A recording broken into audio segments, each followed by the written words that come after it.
Welcome, everyone. It's a Wednesday afternoon. It's happy hour somewhere. That's right. I am Chris Gore from Film Threat, and I can't wait to talk to you this afternoon. Maybe it's early evening for you, depending on where you are. It could be night. It could be morning. I don't know. It's a large blue marble that we're spinning on. Happy to spend some time with you today. We've got, first of all, we're going to talk about Kenobi because we have to. Because we have to continue that conversation. Additionally, we have the director of Turbo Cola joining us later, and the director of The White Goddess will be talking to us. These are two indie movies we recommend that you check out. We'll be talking to those filmmakers. But we're going to spend a good amount of time chatting with all of you today on this Wednesday glorious edition of Hollywood on the Rocks. So, quick reminder, smash that like button. Subscribe if you have not already. Grab yourself a drink. And every time we mention a movie, that's a time to take a drink, which is maybe a bad drinking game to play. Let's get started. Let's get going. Get your chat questions ready. Let's rock.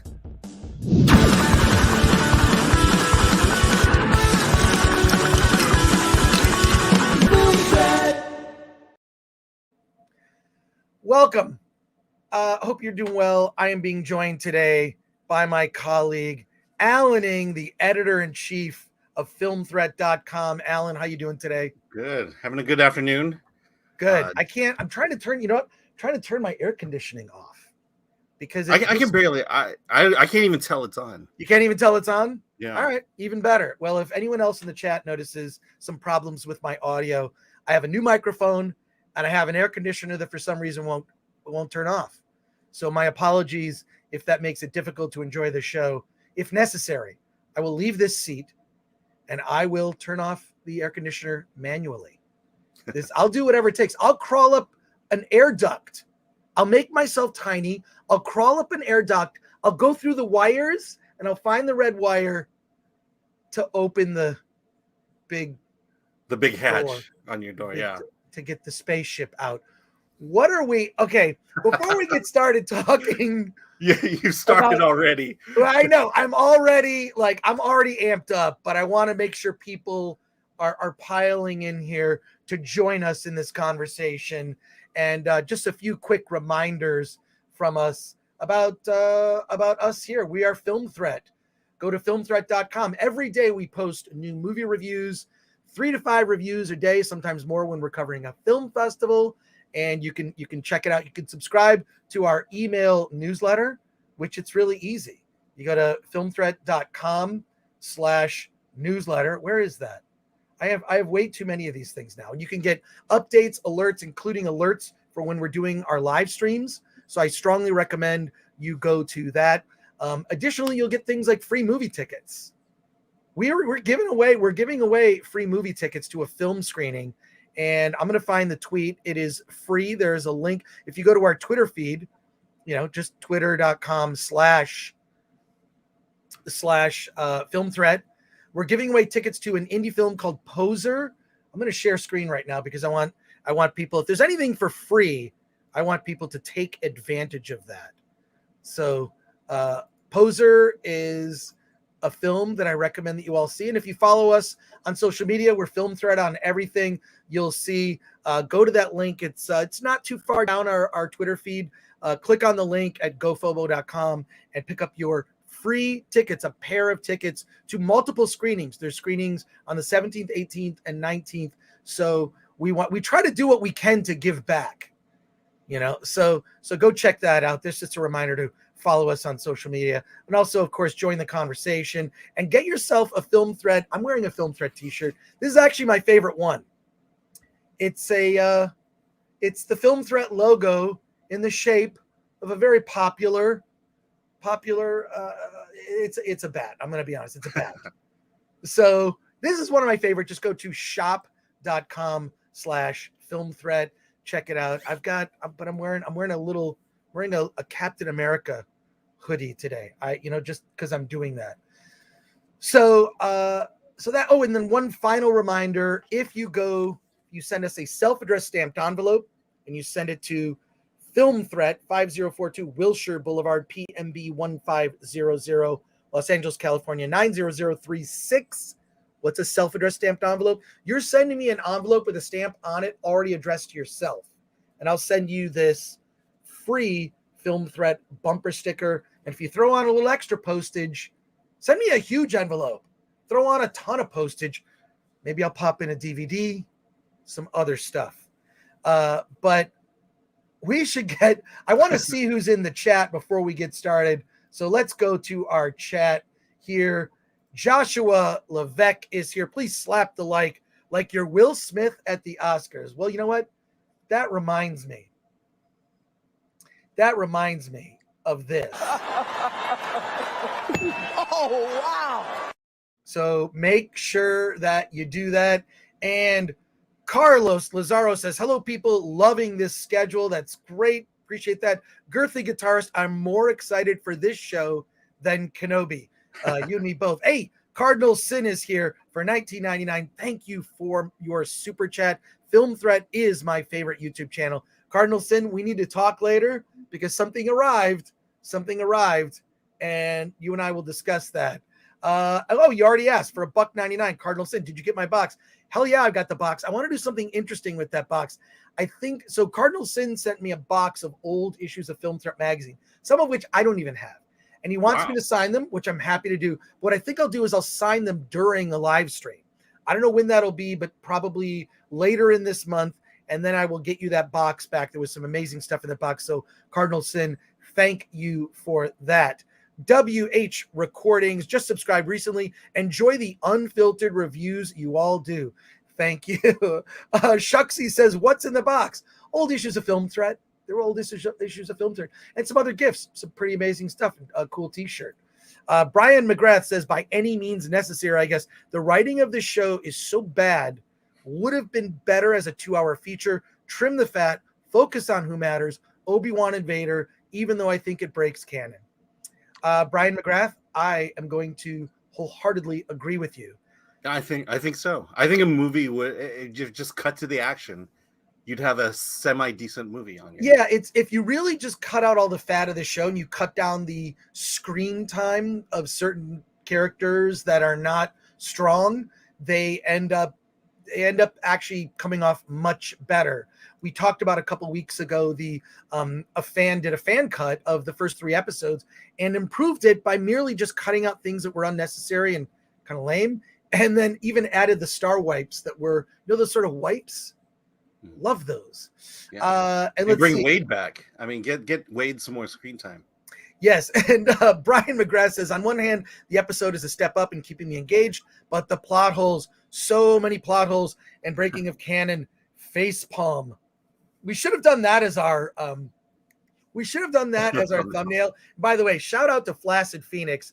His channel is blowing up. Flaccid Phoenix is moderating. He is in the chat amongst you. Say hi to Flaccid Phoenix and also go to Flaccid Phoenix's YouTube channel. He just surpassed 1,000 subs and is now monetized. Will be monetized shortly. My understanding is he has some great videos on Indian cinema. So go to Flaccid Phoenix's channel. I think what we should do next week for our thumbnail for Obi-Wan Kenobi, it should be that facepalm. It should literally be, and you know what it should be? It should be Vader. Can we do like Vader face palming? Just get a black glove and do that. Yeah, just get a black glove. Okay, Flaccid, you're in the but please subscribe to Flaccid Phoenix's channel. We're almost 300 people here. So we're stalling. I am actually purposely stalling because I want to make sure people join. Not everybody gets the notification immediately. We just sent out a tweet about it. So just know that I'm going to stall at the top a bit. Zax, can't Alan just fan you, Chris? Maybe feed you some grapes with his shirt off? Just tossing out some ideas. Look, if you want to see Alan with his shirt off, I got you covered.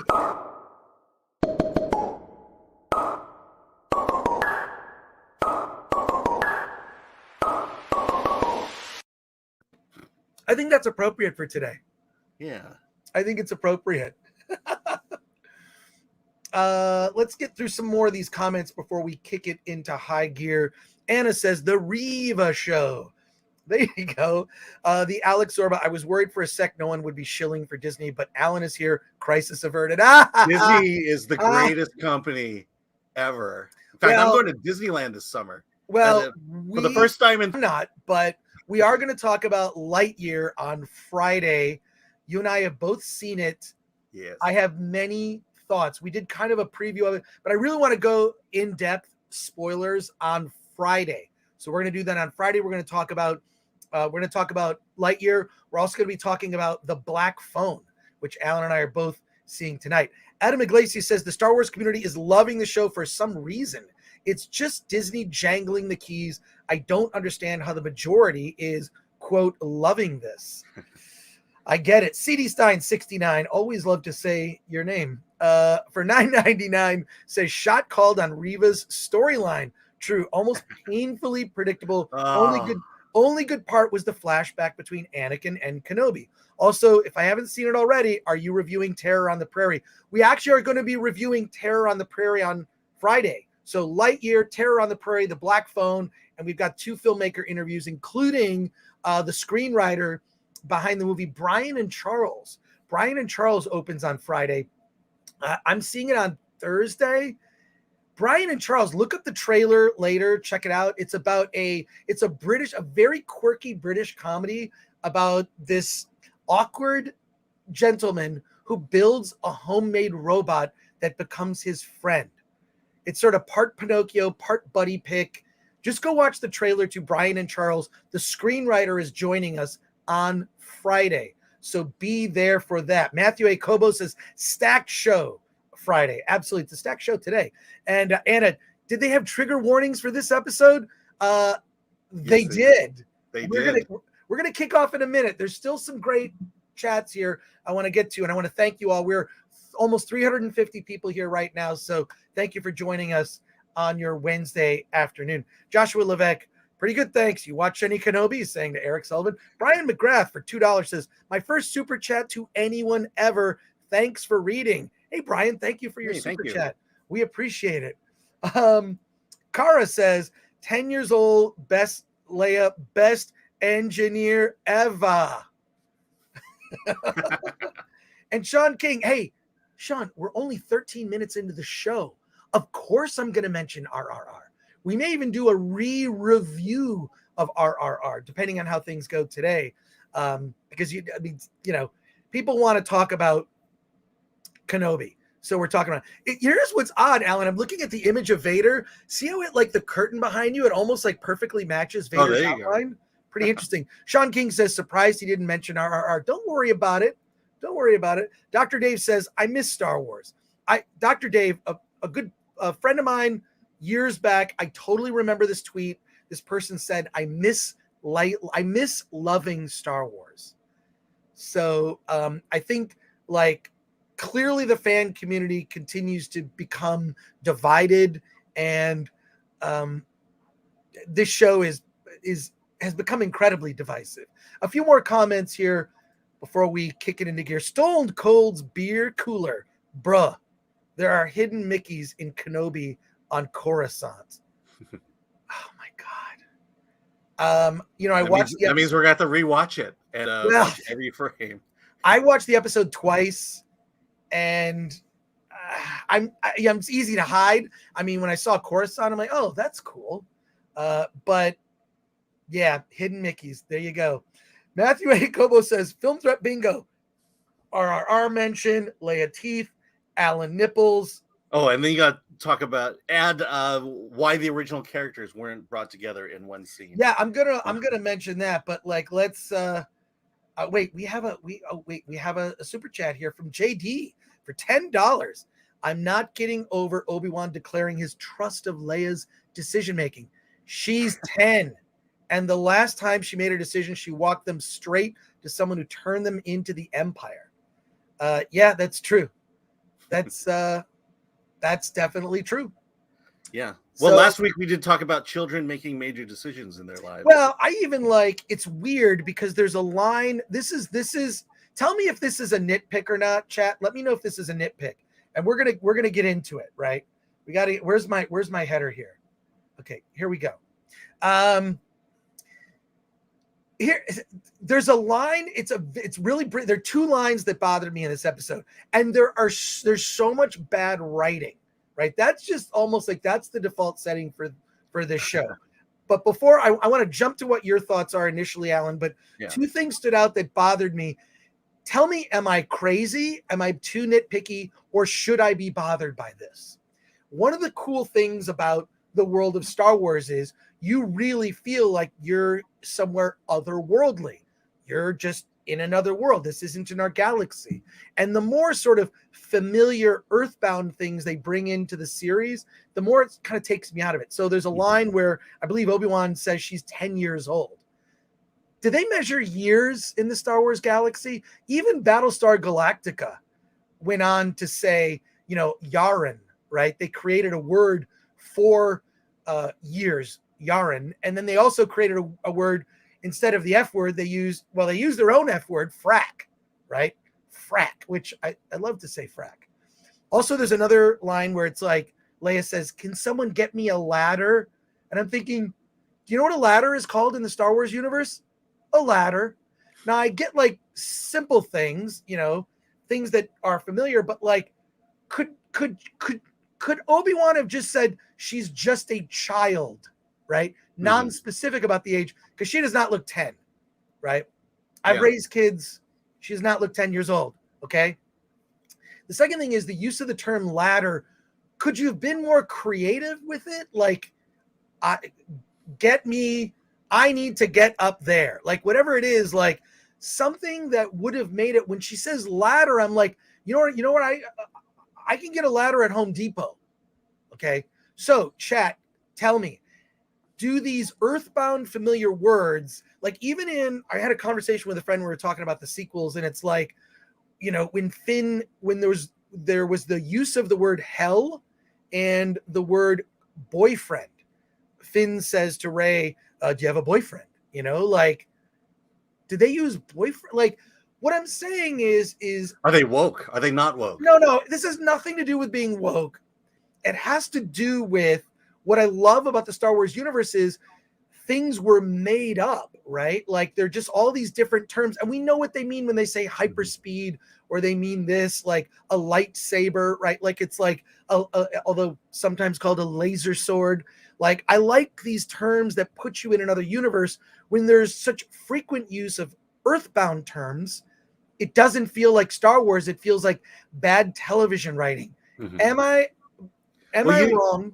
They'll jump off the tracks if a character has a bra on at some point. Right. Yeah. And I'll also bring up, I unfortunately rewatched the first 2 episodes of Kenobi yesterday.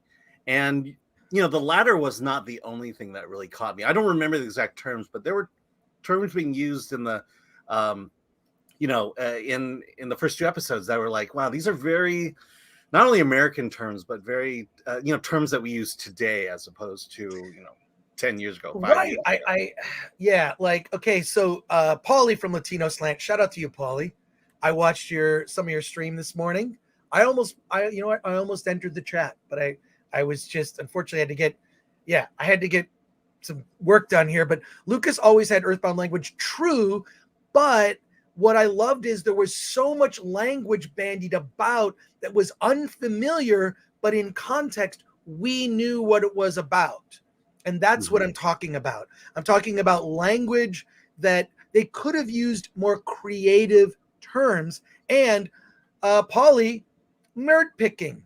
I think nerd picking. Yeah, as I think about it, I feel like ladder is a nitpick. Ladder, but what I'm saying is, could they have come up with something, or just a more clever way to say that line? You're writing a screenplay. You are going through a script for a TV series screenplay. You are going through every word matters. Everything is important.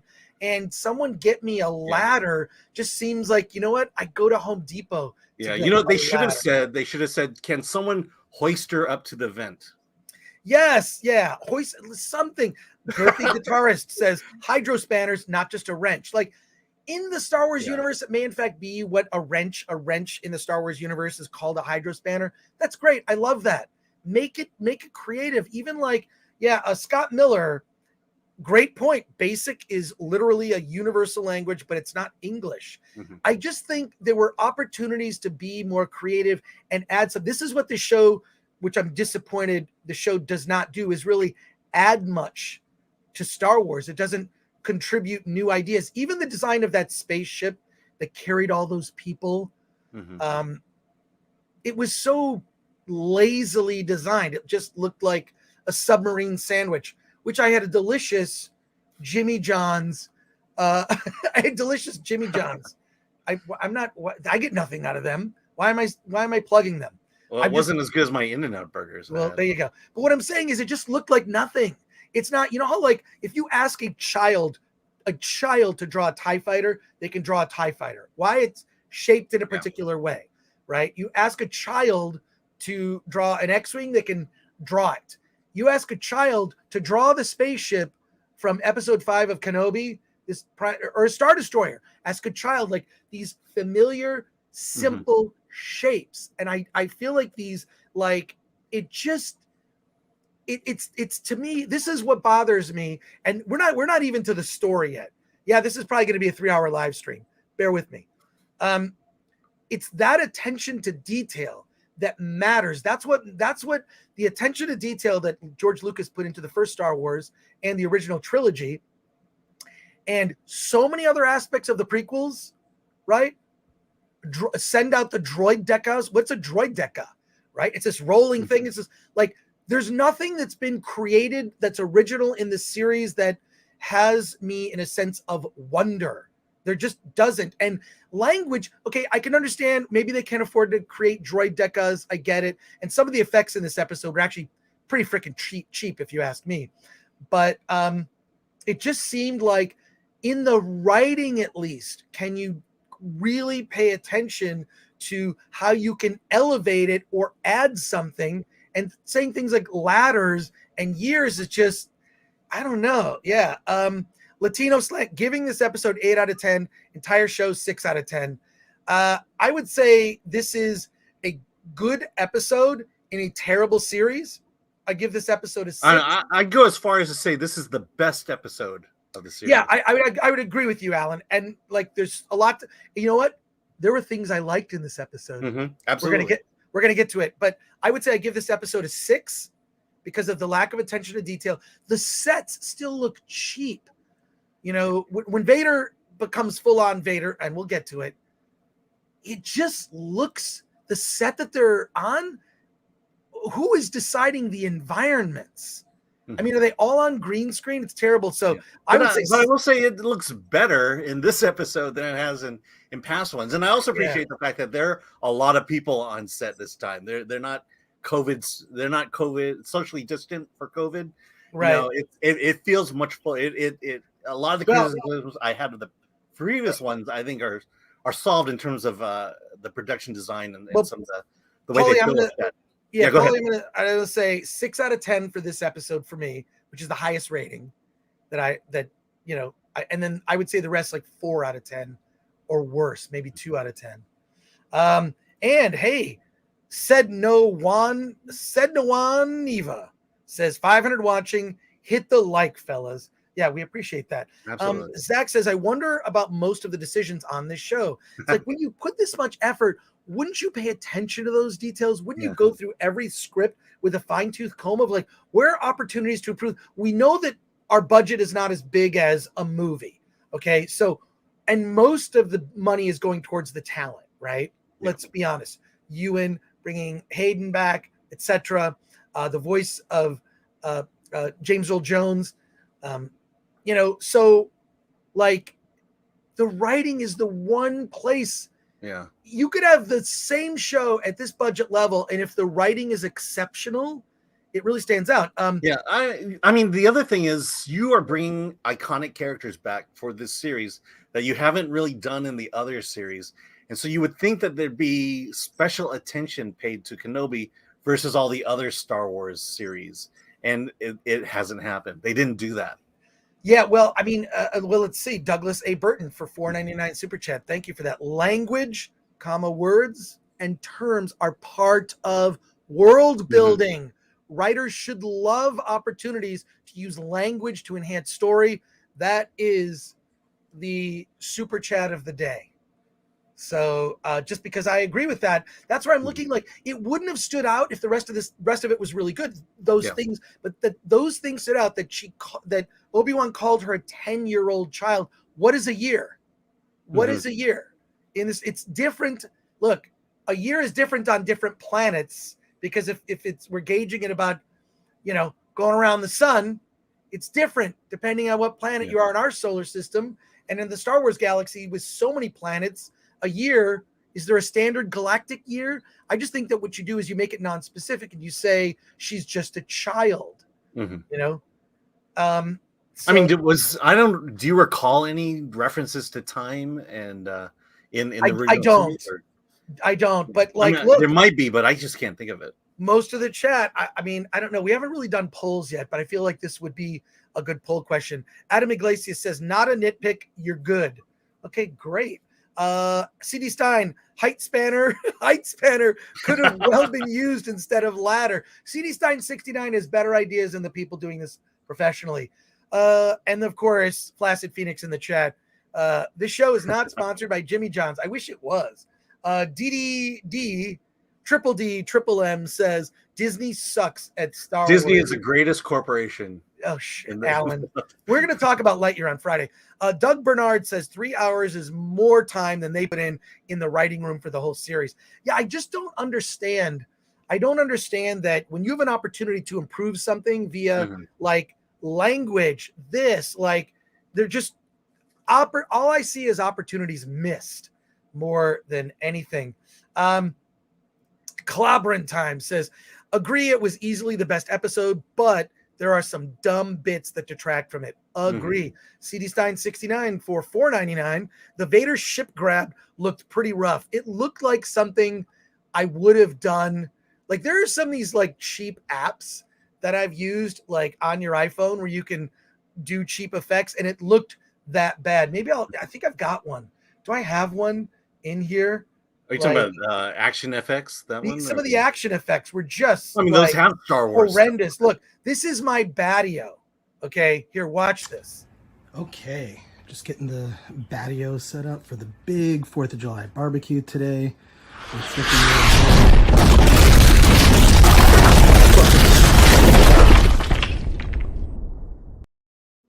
Okay, I did that on my iPhone, and that's what some of the effects look like in the show. It's a show called, I think it's called Action FX. Yeah, and they have Star Wars filters on those too. Yeah, Star Wars. You know what? I'm going to start making some Star Wars stuff just to show during the show. But CD Stein 69, thank you for that. Yeah, that particular shot looked terrible, and I was confused. And I watched the episode twice. I'm confused. So like, he ripped apart that ship, and then the other ship took off. Right? Like, I'm like, okay, was that like what? Explain it to me. I'm confused by it too. I was confused. I'm like, okay, so where was that other ship behind that ship? That I'm looking at it twice. Like, that shot seems so rough to me.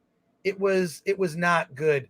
Tumbleweed says the writers, producers, and people behind the show aren't passionate about these properties. You can tell when the people behind a property are passionate. Example, John Wick.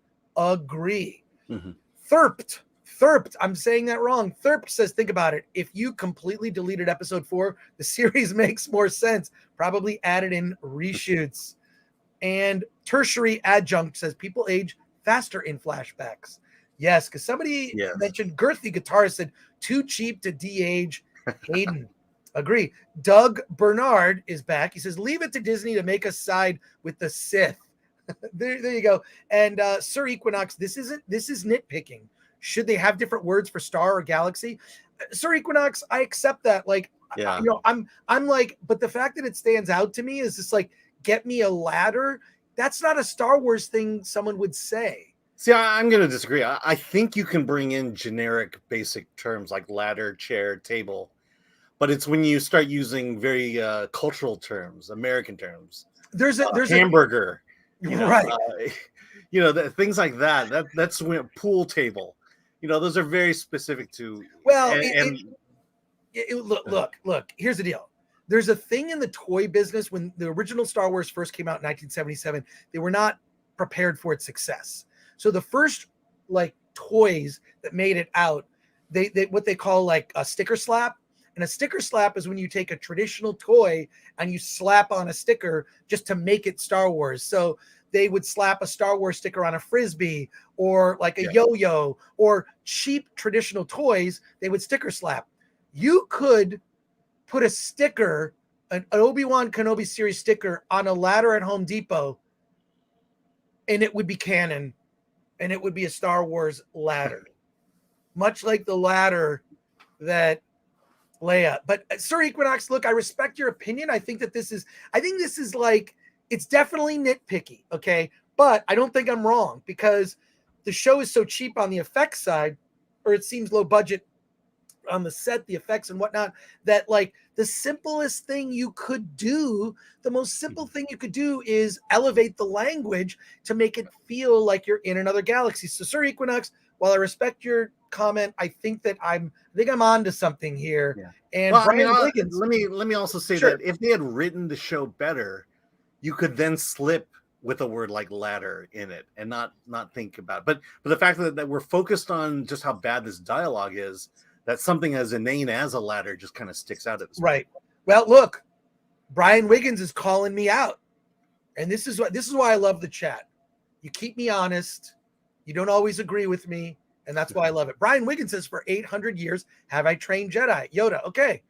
All right, there you go. The word year has been used in Star Wars. But and I was is that a Dagobah year or is that a Coruscant year? It doesn't matter. Brian, thank you for your comment. And I do appreciate that. Like, sometimes I'm like, am I off base on this? Yeah. Chat, let me know. I do think the ladder thing I would have changed. Anna says almost 700 in chat. Actually more, 711. Which reminds me of 7-Eleven. Thank you, Anna, for that. Slap that like button. We're gonna get more into it. Todd Packer, one of my favorite characters from The Office. Deborah Chow is a hack. I think that she was better with better producers behind her. A better story behind her. And a better story. And I think she's better working with, I think Favreau is clearly the superior producer when it comes to making Star Wars feel like their episodes of The Mandalorian, they're just so well done that just it made me get excited about Star Wars again, right? Like there's certain episodes. Wakizashi's Tia says the other ship was invisible. Okay. Oh yeah, they put up a cloaking device. That's right. Okay, yeah. It just and then they powered up the photon torpedoes. Yes, because now we have cloaking devices, something from the Star Trek universe, now in the Star Wars universe. Whatever. The tentacles official, the lightsabers look like glow stick, no more hit flashes. Yeah, it just seemed almost at every level that they just didn't have the money to do it right. We've got a few more chats, and then I want to get into it. Said no one Eva. I'm gonna get that. I'm so sorry. Obi-Wan, each episode cost 25 mil, 3 times more than RRR. Lol. Yeah, there you go. But RRR, so I'm not gonna sit there and defend RRR and say all the effects in that were perfect. But because you're so engaged in the story and the characters, you're more forgiving of those things. When the story is so solid, you will overlook stuff that's cheap. An example. The first Superman movie with Christopher Reeve, 1978. There's some really cheap looking effects in it, but because mostly on the level of models, but because you're so involved in the story, the John Williams score, you overlook that stuff. And when the story is weak, little things stand out. So I think the story being weak, things like the word ladder stand out to me. Okay. Just a few more here. Said no Waniva says the entire Star Wars has become a babysitting series. Grogu and Mando, Boba in Book of Boba Fett, and now Kid Leia in Obi-Wan. Yeah. Remember when Disney teased Disney Plus by saying, think about movie style budgets for television. Worked out great, says Peyton Bang. Yeah. Well, they soon realized that they couldn't make TV series on a movie budget. Right. True. Well, look, and we've got 3 more super chats, and then Alan, I want to get your take, and we'll go through the episode. Bishop Cruz for $10. The writing is laughable, not just in the dialogue, but in the overall story. The tracker was pointless when Obi returns to the same planet he was last seen at. Just one example, many more issues. Just most of it just seemed to me to be lazy, like the ladder thing. I'm hanging on to the ladder. Yeah. No, there's another place where I think they're lazy, and I think it's much more impactful than a ladder. We'll get to it. Sith_cakes for $5 says, I think it's more about the sentence structure and delivery than about the individual words. I agree. Like, when you look at how characters spoke in the original Star Wars, there was something more poetic about it. They paid attention to the way that the Imperials spoke. I think that is a valid complaint about the character of Reva. You know, she doesn't speak like she's been around, Imperials for, a decade.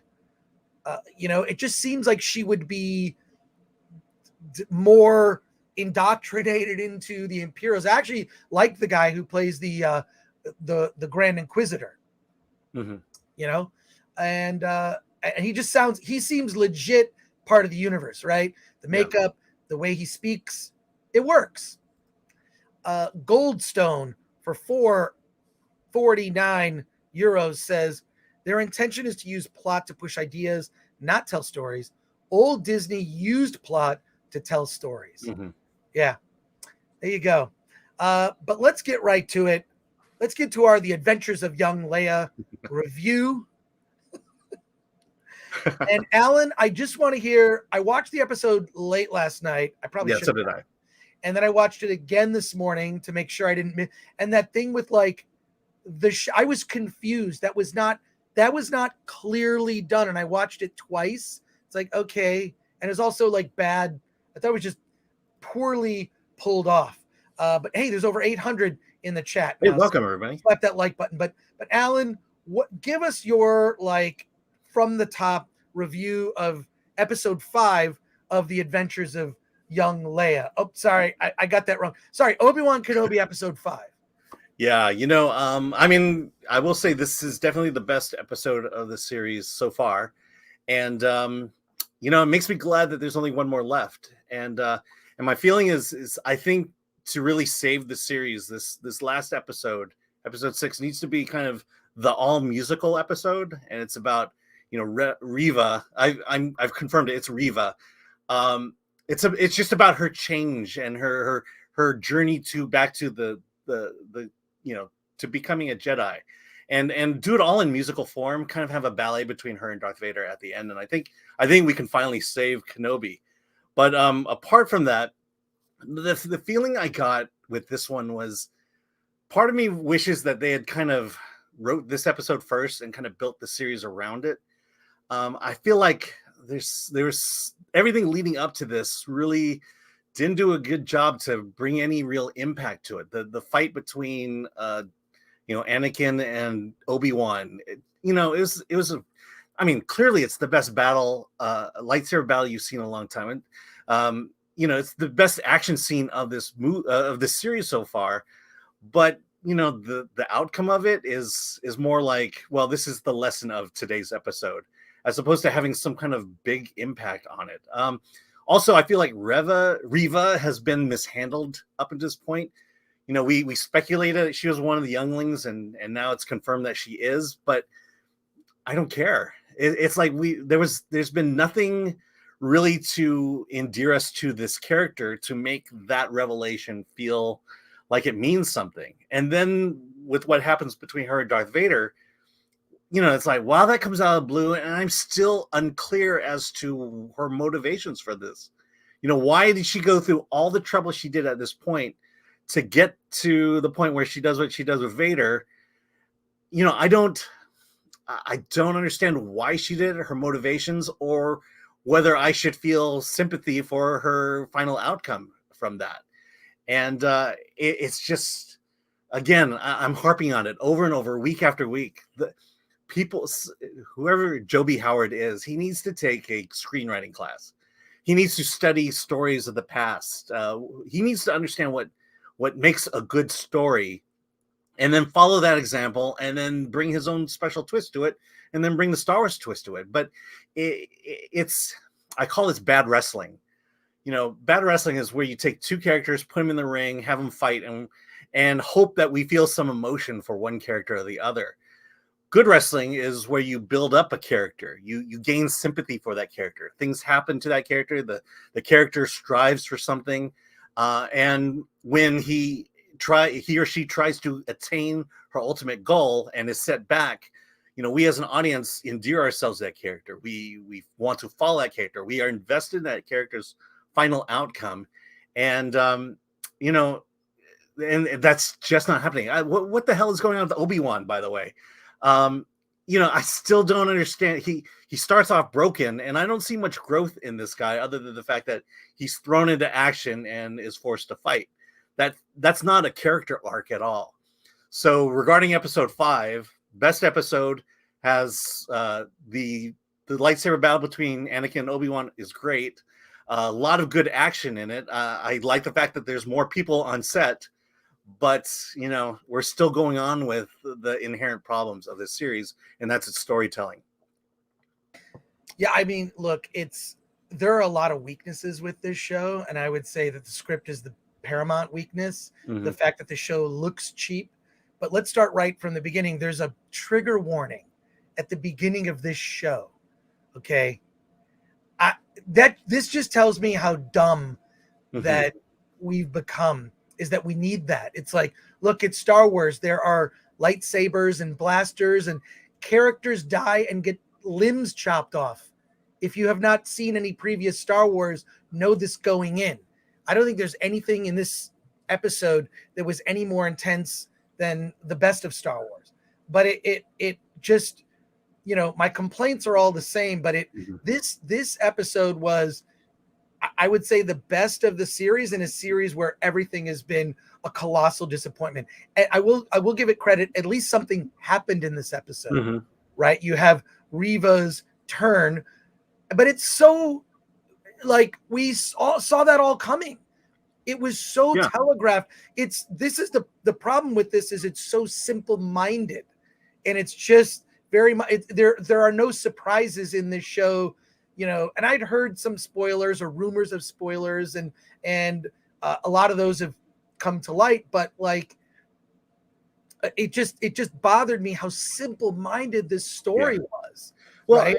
You know, we joke about Wade, the fact that we see him for a second and he dies, and they put all this emotion behind his death, and they haven't earned Wade's death, and for us to invest in that, and they just assume that if we kill someone on screen, we're automatically going to feel sympathy for them. Or Tala, who dies in this episode, right? Yeah. You know, and Leia asks, "Where's Tala?" And then Obi-Wan, apparently when you have to have difficult conversations, you can't, I don't know. It just, and of course we know that Bail Organa's message is going to come back to, which, what an idiot, you know. He's like, look, Obi-Wan ghosted Bail because he's on a mission in which they both decided that they would be silent, but now Bail Organa is saying your silence concerns me. All right. Yeah. Okay. But now you just, well, it's clearly he's writing the script, each episode individually of the others, you know, and so he doesn't have any idea of how to carry plot lines and stories that he wrote into future episodes. It would have been more interesting if they killed Bail Organa or Leia's adopted mother. If they had murdered them in some way, the Inquisitors came after them and murdered them, that would have been interesting, because it would have been unexpected. Most people assume that Bail Organa died when Alderaan blew up in episode 4 of the original trilogy. Maybe we learned that that's not true, that they were dispensed with early, and that maybe, you know what that did? Maybe that radicalized Leia. Maybe Leia was just living a kid life and didn't really, and is just kind of and then, you know, this experience radicalizes her. I don't know. Again, the entire show is filled with missed opportunities. But I will say this episode convinced me I'd rather be watching a different show. And that show is called Darth Vader. Because the scene where Vader actually gets to do Vader things. Mm-hmm. You know, even though the effects were pretty cheap, and I thought that like it was very clear, and we have to give much appreciation to the people who taught Hayden Christensen and Ewan McGregor. They deserve way more credit. They deserve way more credit for staging that, right? Because when you look at it, the Vader fight with, you know, one with the ship and then with Reva, like it was like, okay, the stuff that's happening is pretty cool. Vader gets her lightsaber, breaks it in half, tosses her the other half. Like that stuff was like, hey, this is cool Vader stuff. He's kind of taunting her, but the way it was shot seemed cheap. And I'll tell you why. The way it was shot was like it was a play. It was like Vader's here and she's here. And they go this way, and then they go this way. Then they go this way, and then they go that way. And they go this way. Yeah. So it feels very flat. There's no dynamism. There's no, she's going over here, down a tunnel. There's this. Look at the lightsaber duel between Luke and Darth Vader in The Empire Strikes Back. Freaking frightening, some stuff from that. Like, you know, when you're over a chasm, there was just, again, the environment matters, you know, like in episode 1, the duel with, you know, Qui-Gon Jinn and Obi-Wan and Darth Maul, one of the best duels ever in Star Wars. And I'll just say 949 currently watching. Slap that like button, subscribe to the channel if you don't already subscribe. And thank you for that. This is the most people we've ever had watching our channel on a live stream. So thank you for taking time out of your afternoon to talk to us. But that kind of thing matters because it gives you an opportunity to create a dynamic sequence, right? The things that were happening were like, this is cool. They're just in a green screen backdrop. And it was shot in a way that was very pedestrian, very much what some might call a journeyman director. You know, just someone who just like, I'm just going to go through the script and just shoot what's in the script. I'm not going to get super dynamic with shots and this and reaction and like, you know, use of close-ups even. It just seemed like, there was something about it like, oh, wow, cool, Darth Vader's doing something. I wish this was just shot in a way like it was an action sequence, but it's shot in a way that it's like a very basic television show. Go back and rewatch that part. It's very flat, right? Now this sets up, there's only one episode left of the show. We can already see where it's going. They end with, you know, we see Luke. We're finally going to get to Luke. So we're going to see Leia's going to be dropped off with Obi-Wan Kenobi. He's a nanny now. Okay. So he's going to end his service as a nanny. It's $13 an hour. Bail Organa is going to thank him. He's going to go back to Tatooine, and there'll be a confrontation with Reva.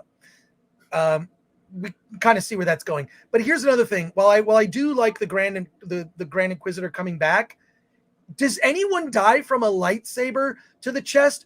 Apparently only Han Solo in The Force Awakens died from a lightsaber to the chest. That to me, and I watched it twice. I'm like, does Reva, like, it's right in the heart, unless she's a different species, right? Or unless Rey was there to heal, like Rey did with Kylo Ren. You know, I try to forget that. Yeah. You know, at the same time, did he really die?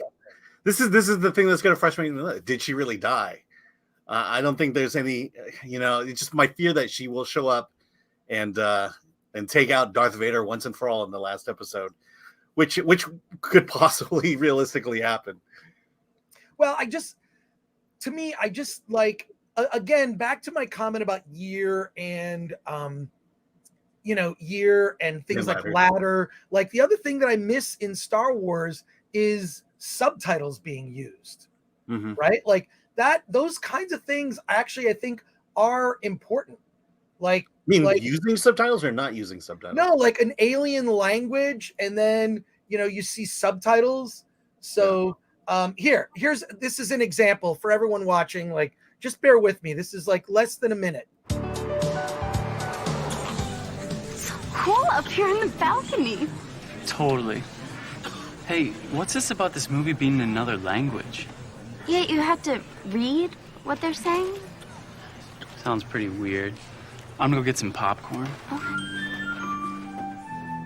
Excuse me, sorry. Sentirte, que me sientas, estar You contigo. are Ven a mí, pequeña florecita, quiero tenerte más precious. cerca.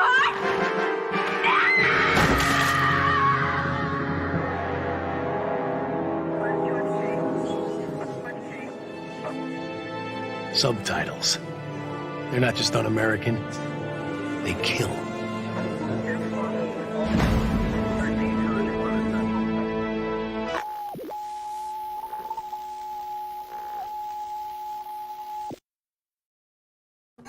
Okay, we haven't shown that video in a while, but my point is what I loved about Star Wars is you would hear alien languages and they would subtitle things, and it felt otherworldly. In addition to things like language or common items having slightly different names for things like hydrospanner, that attention to detail does matter. So I wanted to, Yeah. in addition to no star wipes, still no star wipes. I don't know why it's a short list of things you could do that won't exactly cost you a lot of money, right? Subtitles of aliens, or the namings of things, like really going through that script with a fine tooth comb and looking for opportunities to make it build a little bit of this world or pieces of the world we haven't seen. And in addition, the star wipes, which is a Star Wars trope. Those kinds of things are really important. And over 1,000 now. We're over the 1,000 mark. Thank you. Thank you. Most people we've ever had watching one of our live streams. So thank you for that. But let's continue with this, Alan. Han Solo being able to be murdered with a lightsaber to the chest. Okay, but now we've had 2 characters in this series receive a lightsaber to the chest and live without any explanation. Now, the Grand Inquisitor, maybe you could say he's a different, it didn't hit any, serious organs because he's of a different alien race. That's fine. But Reva, it was right in the heart. I'm going to assume she's human unless we hear otherwise. But so she's alive now, and it's all going to end on Tatooine at, Owen Lars Ranch. This is where it's going. What are your thoughts on a lot of the things that I brought up? Yeah. By the way, we're gonna get to everyone in the chat here with your comments on a lot of the things that we've said. But Alan, what is? Yeah, I'll comment on a few things. One is they did use subtitles when Obi-Wan was talking to the Jawa in the first episode. Okay, true. Yeah. Yeah, this is where things start breaking down, because I did go back and watch the first few episodes, and there's a part where Reva says, the Jedis have let you down. This is to all the people of Tatooine, and if I remember right, I don't think the Jedis were ever really on Tatooine. It was one of those outlying planets that really didn't know who Jedis were and didn't really care about, I don't think they had ever a sense that the Jedis were there to protect them, especially when they were being, ruled by the Hutts at that time. And so again, it just goes back to the fact that the writer of this series doesn't understand the vastness of historical Star Wars lore, and certainly no one in the Dave Filoni wasn't there to tell him.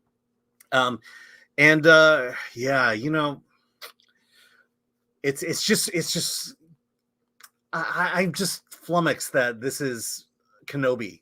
Of all the series of this whole Disney Plus Star Wars thing, that this is the one that they're screwing up the biggest. And it should be the one that they should have spent the most time, the most energy, the most resources to get right. To put extra money into it, more than you would have with The Mandalorian. And it's just beyond me how everyone involved, even Ewan McGregor, seems to find this a much more pleasurable experience than the prequels. Well, look, on the plus side, this convinces me that a Darth Vader series hunting Jedi would be pretty cool. Mm-hmm. It would be pretty cool if there was more attention paid to the actual action.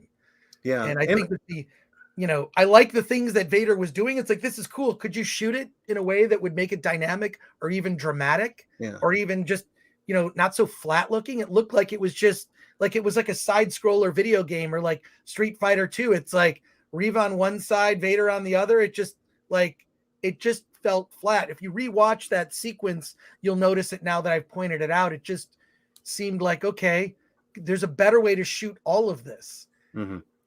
To me. So yeah, I will say the wipes and the opening crawl, those were specifically taken out by Lucasfilm to distinguish it from the television or the films. And we could definitely debate whether that was a wise idea or not. And I think it wasn't. It could have really used that. Yeah, well, and these are supposed to, the wipes and everything were supposed to mimic, the serial films of the past, the serial westerns of the past, which is essentially what these are. These are serial episodes of a large story. And so why you would get rid of that element, you know what I'm saying?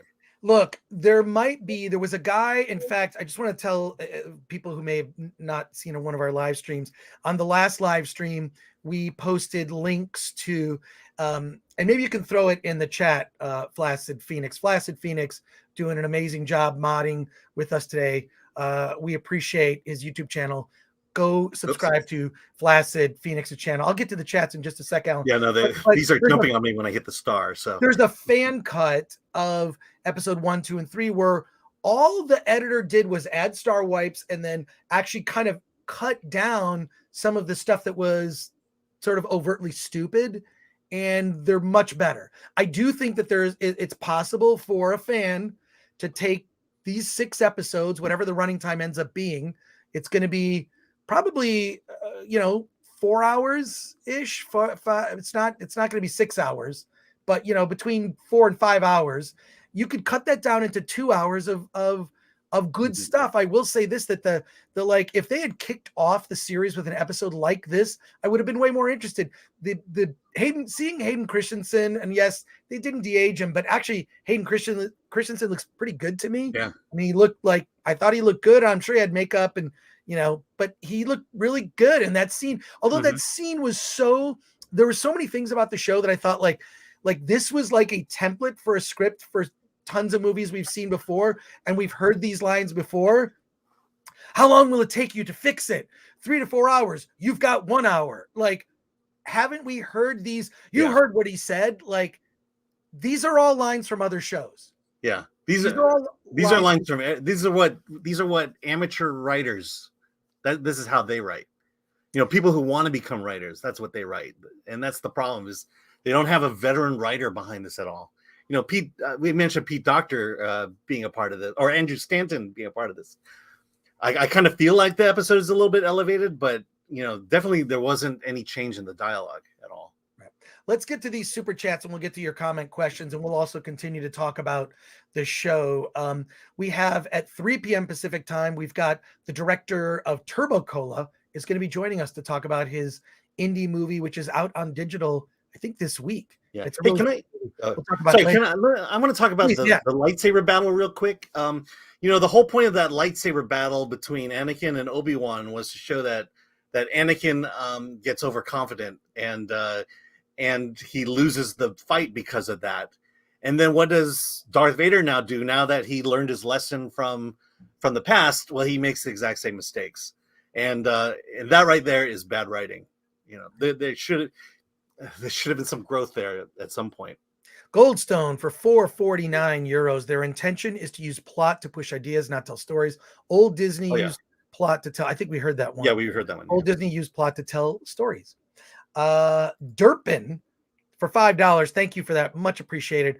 I wish that the only thing I could complain about in the show was the language. There is much worse things in the show than a ladder. First of all, Derpin, I agree with you, but the fact that stood out to me is just like, well, that seems really weird. Princess Leia needs a ladder. Like, it used to be that Princess Leia was going to characters would do cool things. But in this show, they just need a ladder to fix that, that hangar door. Can't get the hangar door open. Darn it. Because we need a ladder and a little girl to go in. You would think that they would have designed this, they would have designed, if this was such an important thing where the wires could get crossed, that they would have designed it so an adult human or adult being could have entered it, but only a little child. It was stupid. It was bad dumb. foreshadowing. Once they said it's too small for us, you knew exactly where they were going to go, and then that's when the eye roll starts to begin. Let's see. CD Stein 69 for $1.99. What's the over under we see Ahsoka in the last episode? I think that's a good bet. Yeah, I think that is a very good bet. Fletcher Williams is back for $4.99. Thank you for that. At least something happened in this episode. Says it all. Obi deserved better. I agree. Like this episode had me interested. It's like, oh, something's actually happening in this episode. And it just goes to show that perhaps the format is Star Wars is just not made to be, at least this kind of story isn't made for a series. Well, again, I think the issue is the writer doesn't know how to write a series. You know, he doesn't know how to make every episode count, every episode say something, and then every episode force you to want to watch the next episode. Right. And that's none of that has really happened in this, other than every episode ends on a reveal of Darth Vader, or in this case, Luke Skywalker. Yeah. Let's see. Southeastern Kaiju for $2 says, glad I could catch a live stream. Hail Southeastern Kaiju. Thank you for joining us today. We appreciate it. Thank you. CD Stein 69 for $9.99. Sheesh, CD Stein 69. Thank you so much. Christian wants to do a Vader series, and I would be for it, but I was hopeful for Obi-Wan. I'm afraid they just F up the greatest movie villain in cinema history, frankly, with their ideology crap. I agree. What you'd have is you would have minor characters being elevated to, you know. I mean, can you have a Vader series where, you know, the character essentially stays evil and maybe becomes more evil? I don't think you can really add a lot of sympathy to Vader as a main character. And oh gosh, we have a lot of chat. We're gonna get to these, I promise you.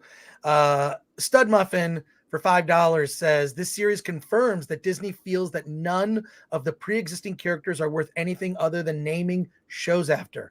Thank you for the support of our channel, Stud Muffin. That is great. Flaccid Phoenix, what are you doing, Flaccid Phoenix? We are only here for the Allen nipple punishment. Give it to us. All right. One last time, and then I have also a treat for later that is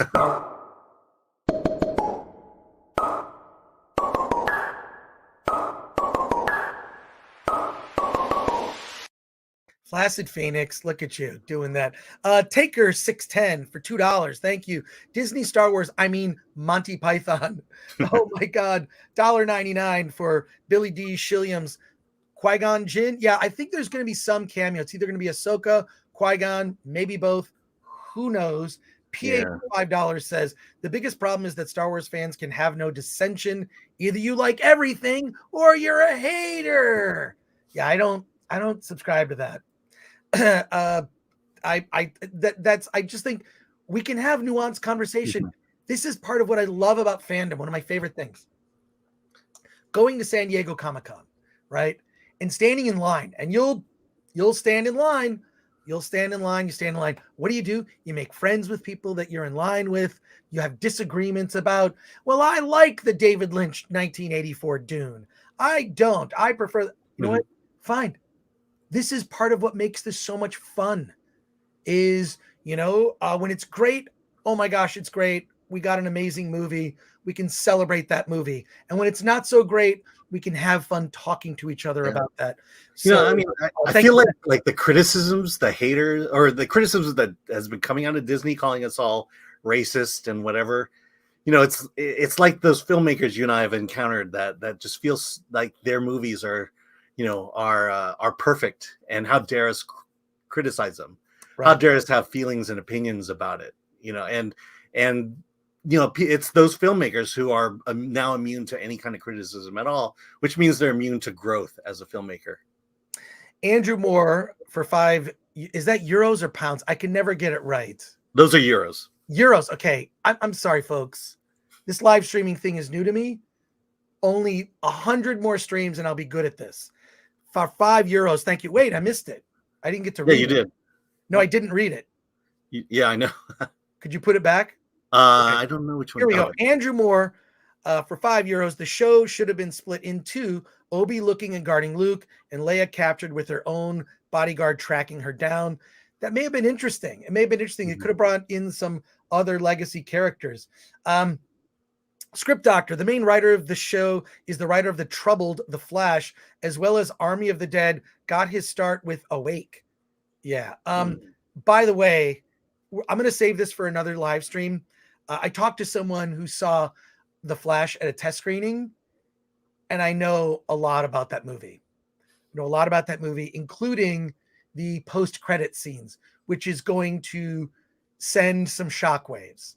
I think the Ezra Miller thing might end up screwing this up. I'm concerned if I should reveal what I know about the Flash movie, but I know a lot and in detail, and it was just someone who happened to go to the test screening, and that's another conversation and for another live stream, which means, well, you got to come to our live streams here. Flaccid Phoenix says we need sponsors for when Chris takes a pee break about once an hour. That would be, I need a sponsor for that.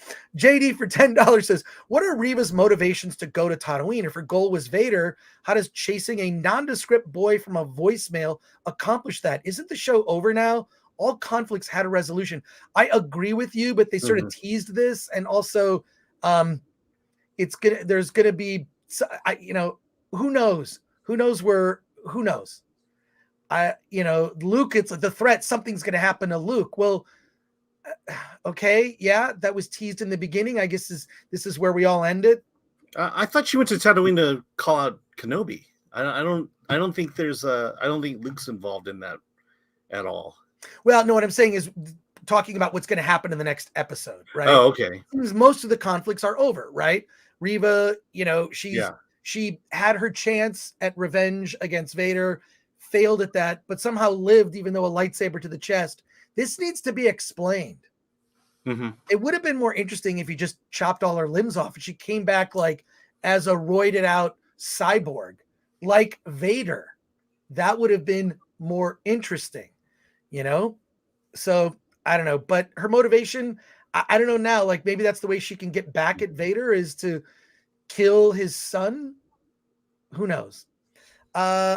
Bishop Cruz for $2 says Anakin should have won the fight in the flashback. Yeah. 100% agree. Yeah. I thought that flashback, well, I loved seeing the two of them reunited.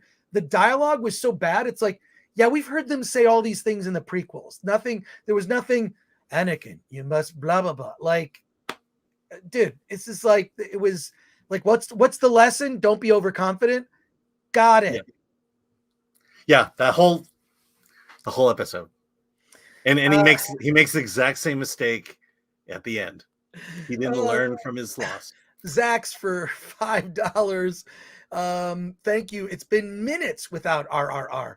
Chris, you and Paulie Latino Slant made cameos in my RRR review. This super chat is your cut. Thanks. Yeah, every time we talk about RRR, we'll talk about that movie later. Probably on another stream. We'll do a much longer, more detailed review now that I've seen the movie 4 times in the theater. It's currently on Netflix where I've seen it an additional 2 times.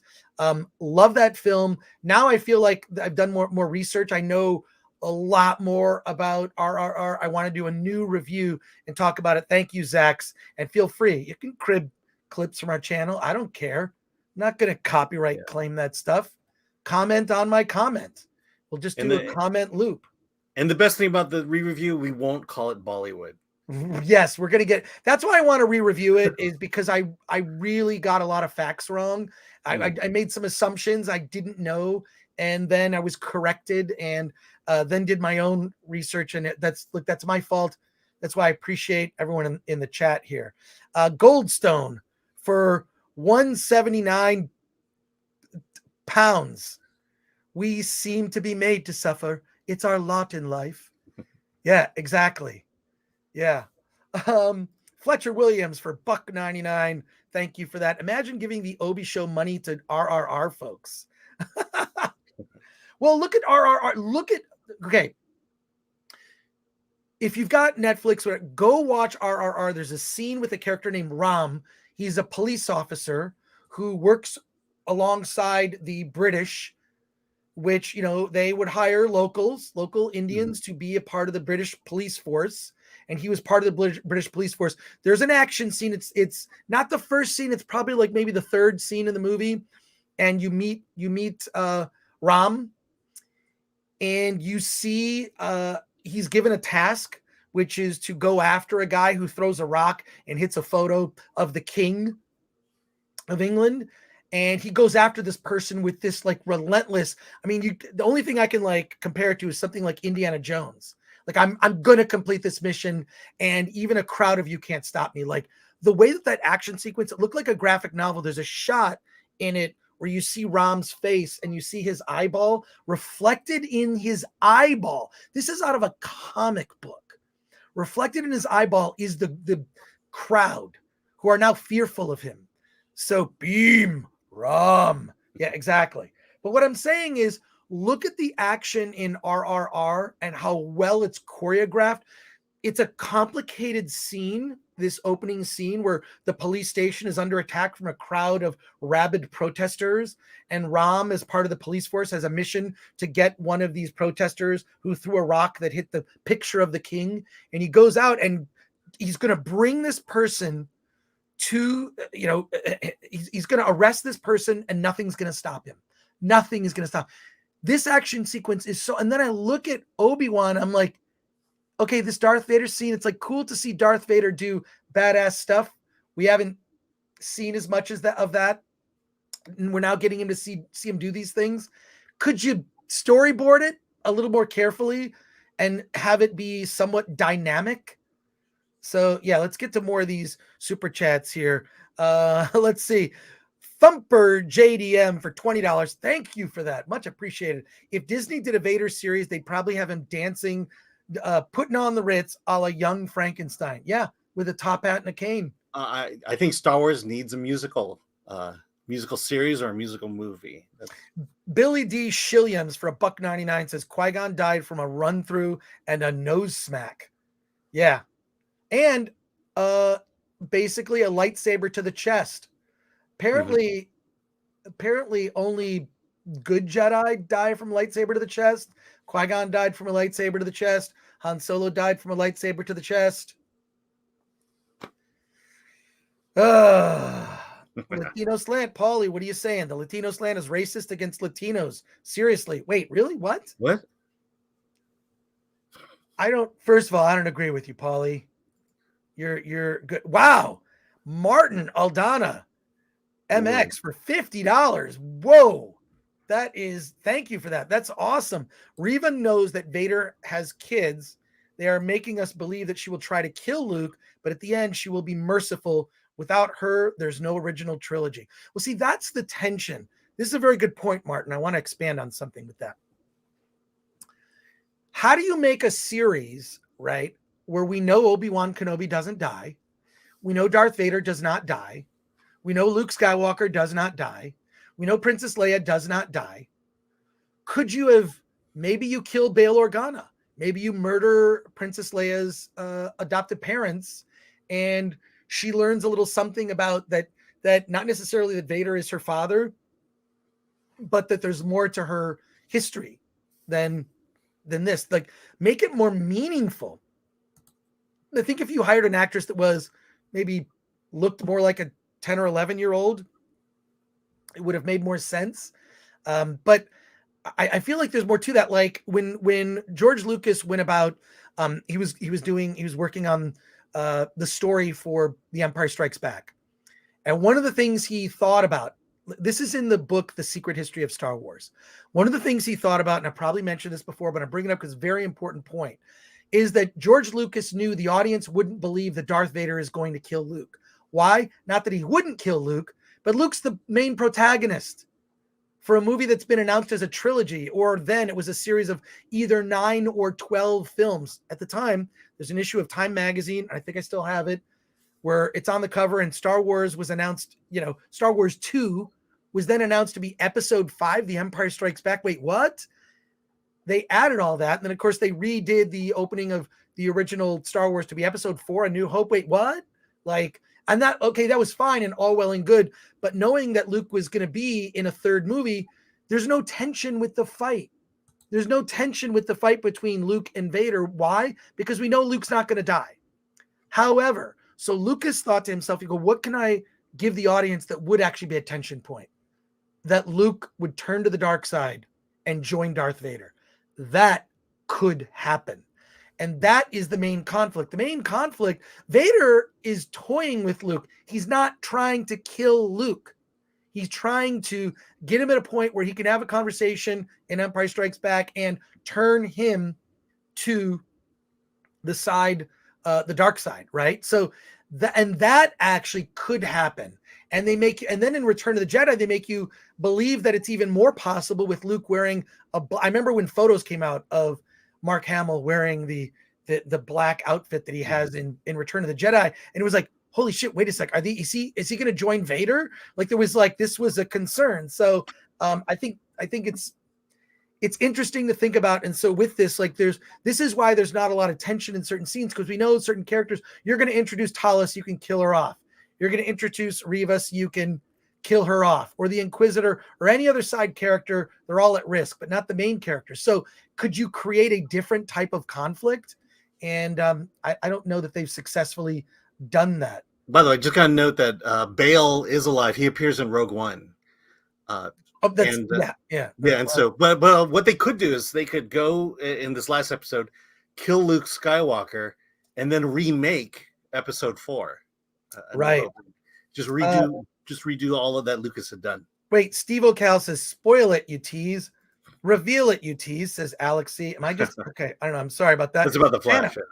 1,000 in chat. Please subscribe so this channel can hit over 43,000 subs. Yes, we're working on it. Thank you so much.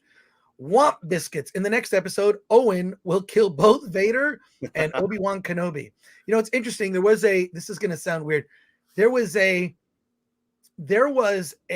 CD-ROM Star Wars multimedia experience that was released in the early 90s and sanctioned by Lucas that basically said that Owen Lars was Anakin's brother. And he was Uncle Owen for a reason. If Luke called Owen his uncle, well, he's uncle. Why? Because Vader's his father. Anakin Skywalker's his father. And they were actually related. And it was, in fact, I think I have the CD-ROM. I should go get some screenshots from that. Yeah. Rick C. RLC, good to see you back. Come on, Alan. You don't think that preemptive attacks on a fan base is a legitimate way to tell everyone just how fantastic your series will be? I think that was the point I was making, that it was, Disney does not want to be criticized, and so they will attack fans ahead of time. We're going to go through these quick. Zach says, Chris, you can't criticize Riva. Alan can, but barely. Yes, that's true. Okay. It's my gender, if I'm allowed to use that word. That 02500 KK and the story group are top tier cultural vandals. CD Stein 69 should have been called The Adventures of Young Leia and the Redemption of the Youngling. It's a long title, but that works. Philip Hawkins, Wade must return for this to be saved.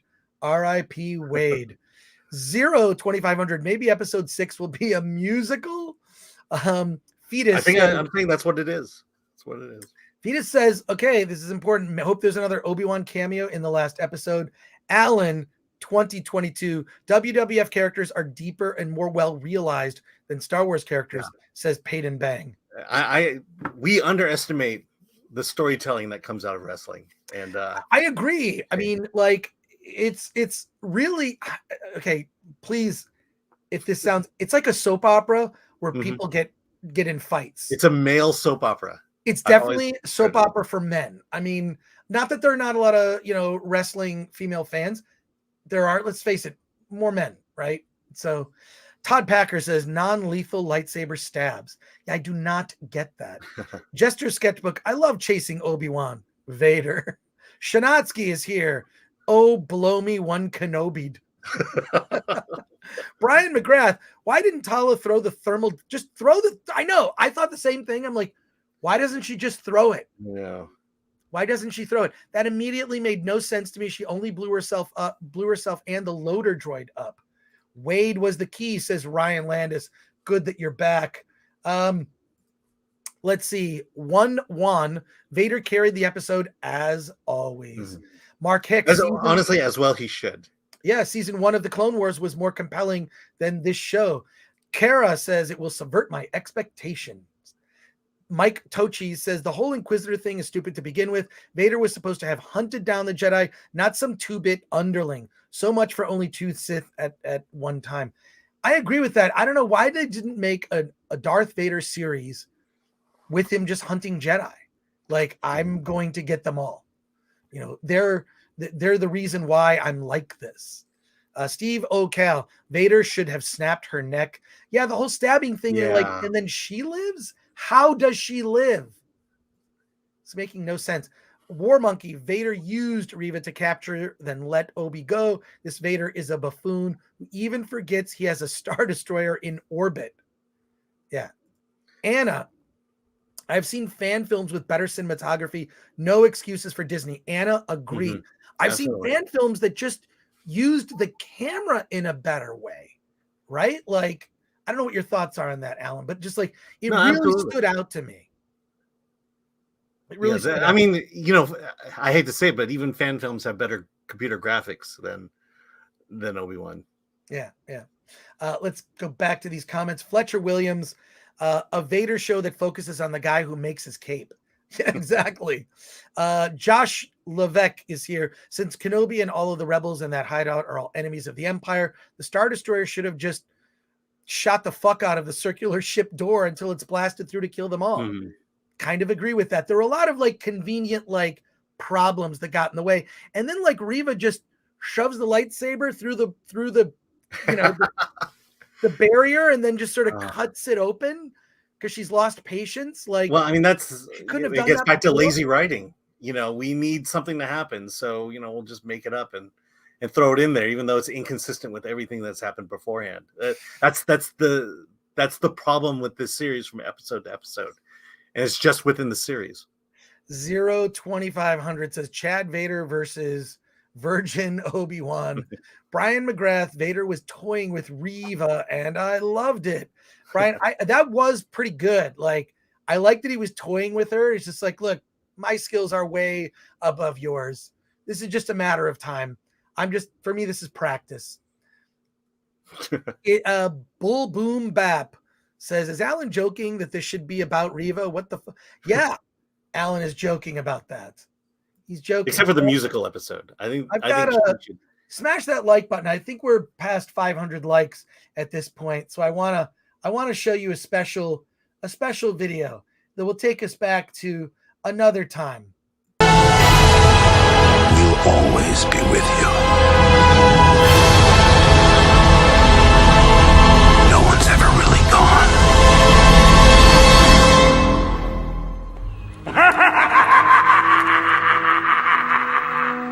You shall not think you shall greater than the Gungans.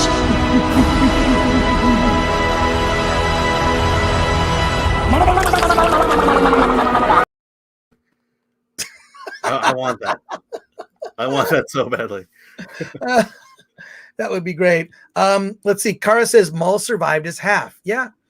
Okay. Yeah. I mean, you know, that's true. Medical personnel around that are going to help you, but she had no one. So I don't know. I just know that Han Solo got a lightsaber to the chest, died. Kylo Ren supposedly died.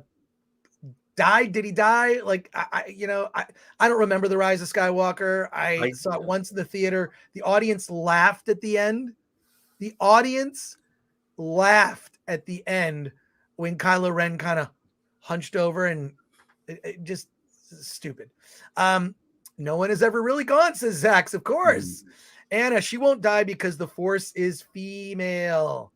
Yes. Sean Wickett. Hi, guys. Love catching the show live. I wonder if anybody on the show has heard of semiotics or staging or any other basics of visual storytelling. Absolutely, Sean Wickett. And you can confirm that this was very poorly staged. I thought it was just really, when you compare this to, and I know I keep bringing it up, RRR and some of the action sequences from RRR. RRR to me is a masterpiece. And this is a TV show. This is a TV show where they had to make the days and they had to shoot it all in one day or whatever much time they had. But yeah, Sean, 100%. and this movie failed on that. It failed, in my opinion. Thirpt says, episode 6, hyperdrive out. Duh. Will Leia or Lulu be able to fix it? Will Hondo save the day? Will Queen Organa rain fire on Imperial with Alderaanian military? Note, Alderaan is peaceful. We have no weapons. Thumper JDM says, popcorn kills. Oh my God. I can't go to the movie theater without getting, when you walk into the movie theater and you smell it, there you go. I can't resist it. Latino slant. Subtitles are racist. Spielberg said so. Film Latinx. Am I saying it right? I watched that AOC video. Somehow I accidentally saw that Latinx. Is that how she's supposed to say it? Is it Latino? I think she's a big phony, but I think most people in politics are phony. It's not exclusive to her. But yeah, I don't know. Like, I would have liked to have seen West Side Story with the subtitles. I understood most of it because I took a couple years of Spanish in college, so I could understand it. But you know, yeah, that was stupid. That was stupid. And also, look, RRR, it's subtitles. It's in Hindi or Telugu. Like, I'm sure I pronounced it incorrectly. Like, yeah, subtitles. Just how is that a bad thing? So dumb. Thanks, Paulie, for that. $5 from PH says the biggest problem is that Star Wars fans can have no dissension. Either you like everything or you're a hater. I think we mentioned that before. I might have read that a second time. But, you know, like, yeah, like, I just don't understand why we can't talk. That's half the fun. And I learned something. It's, I didn't notice that detail, or there's this thing. And I completely forgot that, like, yeah, that's right. Bail Organa's in Rogue One, right? So, yeah. It's like Disney coming into your toy box and telling you how to play with their toys. Ben Bamboo says, no excuse for Filoni not being more involved with a series as important as this. Is he chief creative officer, or isn't he? Kathleen Kennedy at her best again, not understanding her own personnel's roles. The Alex Zorba says the writers clearly don't know any of the canon. It's true. And it's how is this square with, I want to like watch that last episode of Kenobi, which we're going to watch next week, episode 6 of Kenobi, the final episode.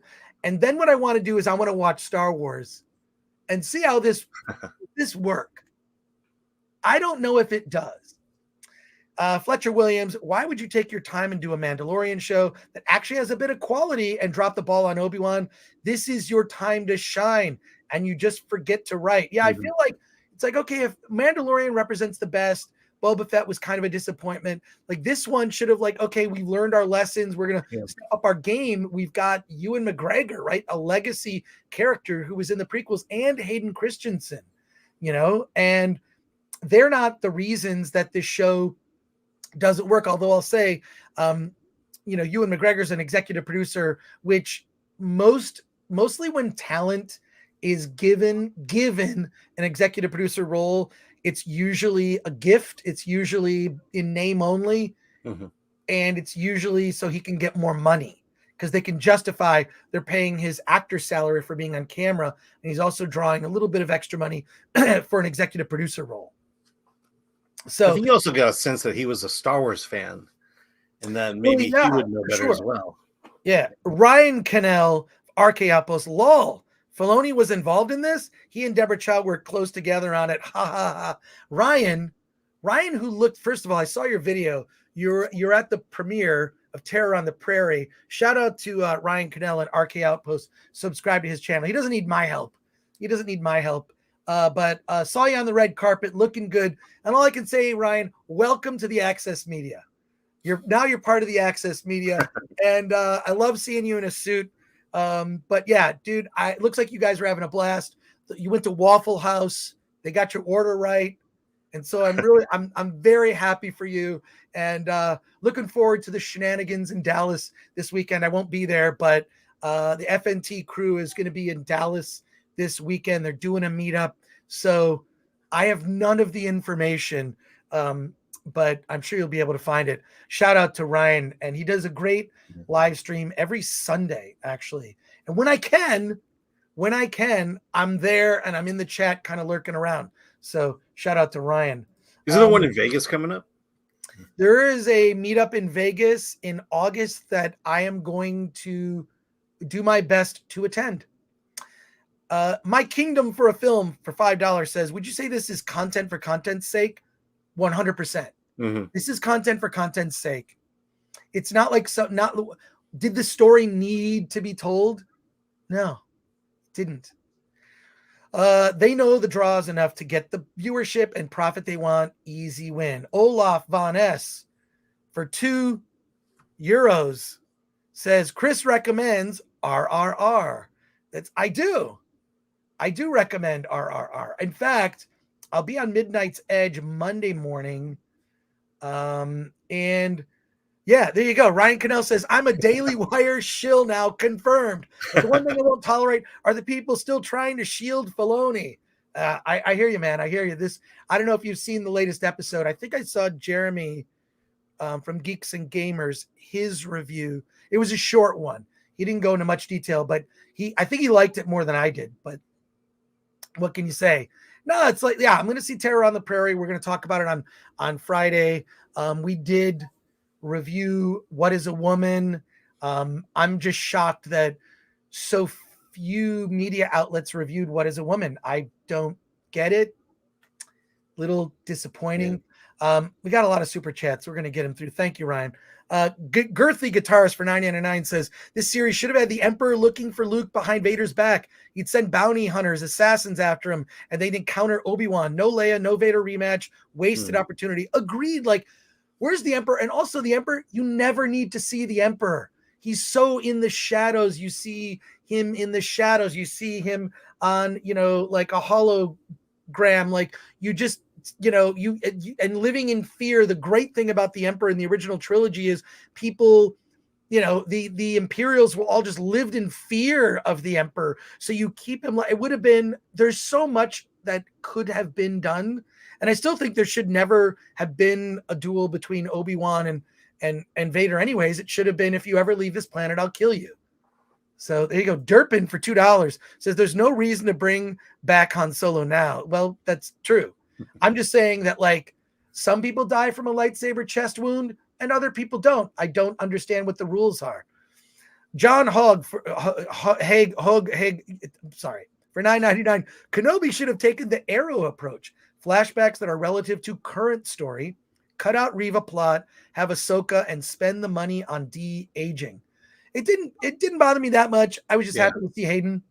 I feel like he didn't get to really fully be this character. And I also think I ran into Hayden Christensen at San Diego Comic-Con at the Marriott Bayfront. If you know the Marriott on the Bay, he was just going to his room, and we didn't, no words. I got in the elevator. Hayden Christensen's there, and he had his head down, and I looked at him, and he looked up at me and just smiled. And I'm just like, I smiled back, and no, we're just like, I know who you are. We're all just trying to get back to our room. It's late at night, and that was it. He was other celebrities, and he knew who you were. Come on, let's I don't think he knew who I was. I knew. I think he did. I don't think he not at all. Jin Korea for $4.99 says, I just want to say thank you, Mr. Gore, for knowledge and honesty about TV, movies, etc. And the Dune movie was awesome.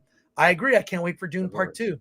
We kind of did a video. I don't know if we ever posted the standalone of that Dune Part 2 video. Did we do that? My predictions for Dune 2? I think we might have. We may or may not have. Well, Cardinal Sin coming in hot with two $20 super chats. Says, let's call a spade a spade. Be careful there. First, Kenobi was supposed to be a film. Then they put it on Disney and shot 10 episodes, according to Ewan. Then Cray Cray KK came in, brought in a new writer, and condensed it to 6 woke episodes. Wow. I had heard that it was going to be developed to be a movie, and then the 10 episodes I'd heard.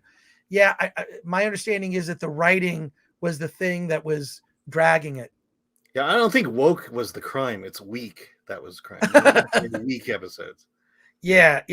Cardinal Sin goes on to say, for another 20, says, it's all about the writing. If the writing is woke and is designed to take the power away from Kenobi, hand it to Reva, a character we've never heard of and never asked for. It doesn't matter that Ewan is in it. Trash. I just feel like they could have made her character cool if they made some minor adjustments to her take on the character. You know, make her believable in world. Well, I think what would have helped her as an actress to the character properly is give her an understanding of what her motivation is, of what Reva's motivation is, and let her build upon the character from there. I don't feel like she got that at all. Yeah. And Mighty Scotsman for £5, right? I gotta get. You need like a little legend. That's pounds. There you go. How do you think George Lucas feels watching these Disney takes in his creation? Love your work. Thank you, Mighty Scotsman. Yeah, I feel bad for him. I don't know. When he sits on his throne of money, I think he's just fine. This is a comment. Who wants justice for Wade shirts? Well, we don't have them yet, but we do have Film Threat t-shirts. If you're looking for a Film Threat t-shirt, go to shop.filmthreat.com. You can get the shirt I'm wearing now. There you go. And here you go. Joshua Levesque says, please smack that like button. Let's get it to 1,000. Yeah, I've got like 1,000 people watching right now. Monopoly Loser 2 for $4.99 says, I like how Stormtrooper armor and repel multiple hits from a lightsaber, but a blaster bolt repelled by a lightsaber is what penetrates the armor. Yeah, I didn't think about that. I also think that, like, if you have rules in the universe, can you just follow those rules? Or if you're going to break a rule, can you explain why you broke that rule? Durpin for $5 says Maul was brought back because he was cool, not because it was survivable. Yeah, I agree. Darth Maul might be probably one of the best designed characters. Like, I don't know. And look, I don't get super deep into the lore. I get into the, I watch the movies and some of the shows. I think most of us felt bad he died in that first episode. Yeah, it's just like you've got such a great character. And then I remember Lucas making a comment that what was going to happen in the next was Darth Sidious would have like a bunch of different like Sith Padawan waiting in the wings, and he would just send them, and they would just constantly die, and he'd have to like get the next one, right? It was almost going to be comedic. He was quoted as saying that. Let's see. A. Marcellus for $10 says the Inquisitors are not Sith. Palpatine confirms this in a conversation with Vader in the comics. I didn't read that comic. Also, the Inquisitors are not a Disney invention. They have existed since the EU, but Vader did all the work. Appreciate that clarification. And someone all about the clarification on the EU, Ryan Cannell from RK Outpost. I'm looking to hear your thoughts on Terror on the Prairie. Yeah, I watched your review, Ryan. It sounds pretty dark for a Western. It sounds like it's probably R-rated. I don't know if it was rated by the MPAA, but I plan to see it before our Friday live stream. Ryan Cannell goes on to say, but Dave also was a touchstone or remains a touchstone for me for this series. Anytime I have a question about canon, I go to him. Direct quote from Deborah Chow. So there you go. And she didn't ask a lot of questions. Diano for £10 says, maybe they have the revive machine from the Corridor Crew lightsaber fight video. I love the Corridor Crew, by the way they break down effects and whatnot. Where the students keep getting brought back to life, having limbs reattached. That's funny. Gil de Crayonaire. You got to help me with this, Alan. Giles de Crayon. Yeah, it's good. You're good as guess as mine. All right. Well, there you go. Yeah, your guess is $6.99, but thank you for that. Somebody should contact a search around the Inquisitor's Fortress. Might find someone waiting around in the water. Nobody really dies in Star Wars. Cardinal Sin is back. It's clearly written with an identity politics agenda that is designed to reduce Kenobi to a sniveling coward and Reva and Leia as Mary Sues that can literally do nothing wrong. We've seen it's such a trope now. I just sort of like expect it in every show. Cardinal Sin for 10. It's clear. Oh yeah, I just said that comment. Thank you for that. Jin Korea for $4.99 says, no matter what franchise you're talking about, once you mess up canon, it's all over. Yeah, because I feel like if you mess up canon, you're kind of betraying the audience that have been fans for a long time. You can explain it, but you can't once you break it. Like, I just don't see how this squares up with the OT. Right? I just don't see it.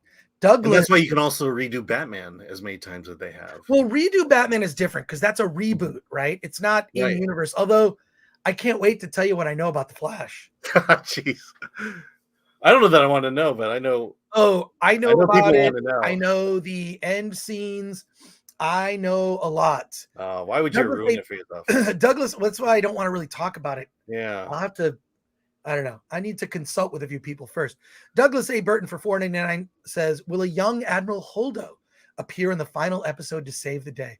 Oh yeah, they're going to be playing on Alderaan. You're going to see a little girl with pink hair, and she's going to be on Alderaan. Ninja Technical, Tala's slap is so powerful, even Chris Rock would taste the canvas. Oh, really? You mean like Chris Rock, like... Oh, wow. Or, you know, like this sometimes happened to me. Finish him. Oh, my jeans. It happens to the best of us. It happens to the best of us. But that's a reminder, slap that like button and subscribe to the channel if you're not already subscribed. And I'll tell you why. You know why? Because our reviews are delicious. Holy fucking shit, these reviews are delicious. All right. Redmond says, tease us with the Flash post-credit scene. I don't think yeah, you better talk to people. I don't know if I should. Yeah. I don't know that I should. Now, it was a test screening. Friend of mine went to the Warner's lot. Friend of mine knows me. Friend of mine went through a lot of things. I'm going to talk to some other people. I'll tease you. Let's just say there's a very surprising character in that final scene. And Zach says yes to Bone Tomahawk. That's a reference to Terror on the Prairie. Jade Scott for 5 says Sith survived chest wounds by having their hearts removed and kept in Kathleen Kennedy's purse, just like the writer's balls. That's I think she very likely. That's where she gets her powers, by the way. Loom TV, please, what's your opinion on the score? I think it is so bad. Here's what I think, Loom TV. It's forgettable. And, oh my God. Yes. Thank you for bringing it up, Loom TV, because now I'm reminded.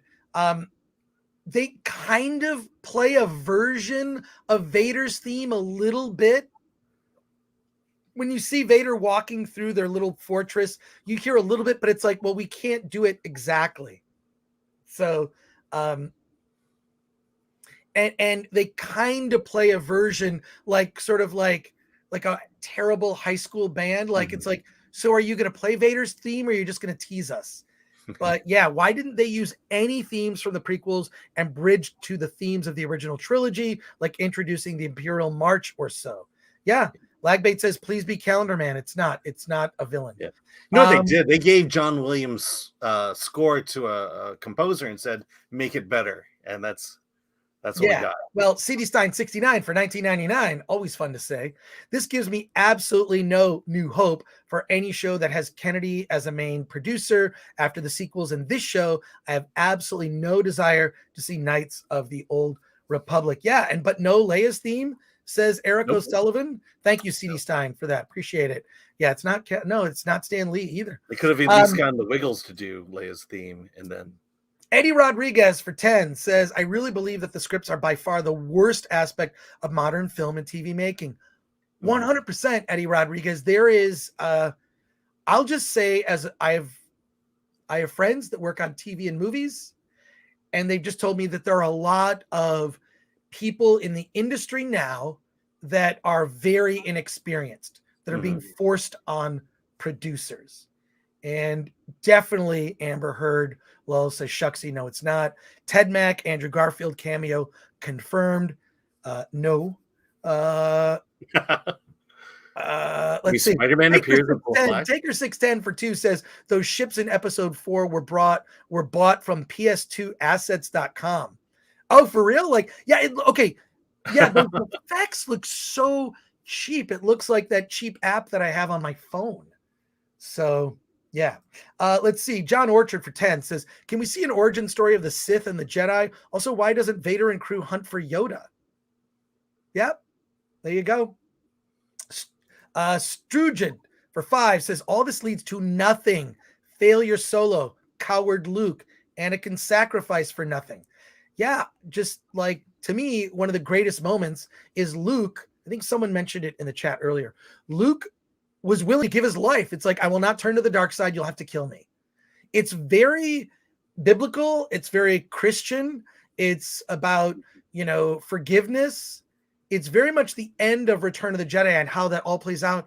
I have some problems with Return of the Jedi, but the throne room battle on the second Death Star, which I don't think it should have been the second Death Star. Originally, it was not supposed to be that. It was planned to be something completely different, with kind of the same things happening, but they changed the location to that. Anyways, all leads, all for Rey, nobody Palpatine Skywalker. I can't care anymore. Yeah, the audience laughed at the end of Rise of Skywalker. So of all 9 films, like Rey Skywalker, why does she change her name to that name? Why does she change her name? What was it? Luke just kind of shunned her. So she takes it on. And also, technically speaking, Leia's not a Skywalker. I guess maybe that's her maiden name. It's Organa. I don't know. We could go through this. Yeah. One question I have is the idea that the Inquisitors are former Jedi or converted Jedis. Was that addressed in Clone Wars or Rebels? I don't know if this story has been done, because it seems like to me it's a very interesting story that could be told and told well. Yeah. Let's see. Bobby Schwartz. Flashback. Hearing Bobby Schwartz. That's Bobby Schwartz. We would not have a YouTube channel without his Bobby. logo kind of tips it off. He also Dual Animal Studios. Look up. Bobby has a comic book, a compilation comic book. I'm a part of this project. Dual Animal Studios. He's giving away a digital copy of this comic book for free. Bobby, post that in the chat, and I'll highlight it. And you can get a PDF of the first issue. It's issue 0 of the Dual Animal comics. But Bobby goes on to say, flashback, hearing Duel of the Fates in the trailer and not in the show is a kind of false advertising that makes me want to cut myself off from the Force. I agree, Bobby. I agree. There you go. Todd Packer, Anakin stabbed the younglings, but none died. That's why all the Jedi remain. Lagbait says, that said, the DC movies need more booster gold. Oh, it would have been great. CD Stein 69 for $4.99. Also saw Terror on the Prairie, dark, and brings back the dirty, gritty westerns like Unforgiven. That's what I'm really cannot wait to see it, because it sounds like everything that people had in terms of criticisms of Terror on the Prairie were like, oh my God, I can't wait to see it. So I am going to watch it before Friday. In fact, I think I'm watching it either later tonight or tomorrow. I will see it. So we will discuss on Friday. And we have a special guest joining us in about 10 minutes, but I'm going to take a quick break. Alan is going to read the starred comments. I will be right back. I'll be right back. Alan, take over. All right. Yeah, let's why is this not, there we go. Come on, Alan. You don't think that preemptive, oh, we read that one actually. Is it legitimate? Okay, yeah, we got that one. There is no stakes in these shows, and therefore there's no engaging with the material. Absolutely. It's like, what if, you kidnap Leia. I mean, that's as far as we've gone, but I don't think we really get the importance of the weight of that, especially if you're going to go to these great lengths. But yeah, there has to be stakes. There has to be some grand stakes that everything's going to come to an end, and it's not there. Let's see. That said, the DC movies need more boost. Yeah, we got that one. All right. They handled the Inquisitor lore wise. They handled the Inquisitors lore wise a little bit in Clone Wars, but mostly in Rebels. The question: how compelling was that story? I think there's, when I heard it, it seemed like, yeah, there's a lot of story potential there, and why not bring it to the big screen? Melissa McCarthy as Robin. That's what I'm starting to think. I think Spider-Man appears in The Flash as well. That must be what it is. KOTOR has Sith Inquisitors back when there wasn't a rule of 2 and a full-fledged Sith Academy. I think I sort of remember that. It's been decades since I played. It's been decades since I played KOTOR, but I did like that idea of being able to choose, the path you walk down and see it happen a long time ago before A New Hope. All right, Chris, you're back. Okay, I'm back. So let's get through some of these. Fletcher Williams says, Alan breaking it down. Yeah, love that. I like I look, Alan and I don't have to agree on everything. I like getting a different perspective. So, and I also like getting perspective of the chat. I think when you get a consensus around the chat, it's, and also I do appreciate when like, I'm like, what did you see? I thought the effects just were, they were also very muddy in the show. Like they were just muddy looking. Yeah. Right? Am I wrong? Akanika says, hey, Alan, give us an improv turkey joke. Yeah. I don't like getting put on the spot like that. So it ain't going to happen. Sorry. It's not? Well, I mean, this is if you ever know an improviser, this is the one thing. Tell us a joke. Put on the spot. Tell us a joke. It's like, all right, here we go.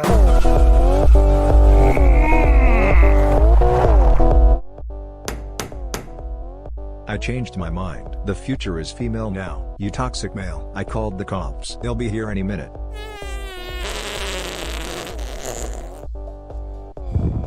Sweet baby Jesus. What did you do with Alan?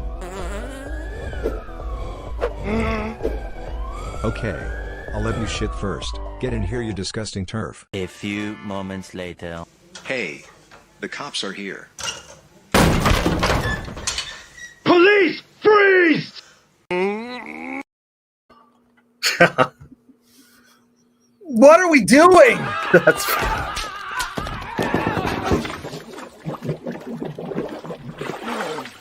Are you ready for this, Alan? I really need you to be ready for this, Alan.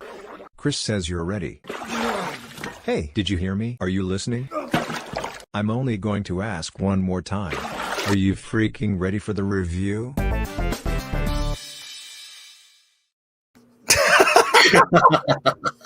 All right, we just needed a little bit of a reset here to get through these comments. The director of Turbo Cola is going to be joining us very shortly to talk about his film that's about to come out. It's about to come out on video on demand. Steve O'Cal says, "Where does Kenobi season 2 go?" I think it depends on where it ends. I hope there isn't a season 2. I really wish they had just made a movie, and it would have just. I don't know. It would have been better. Basement Brothers Collectibles, thank you for joining us. Hi, Chris. Your headline earned a sub today. Made me laugh out loud. I assume you mean the thumbnail.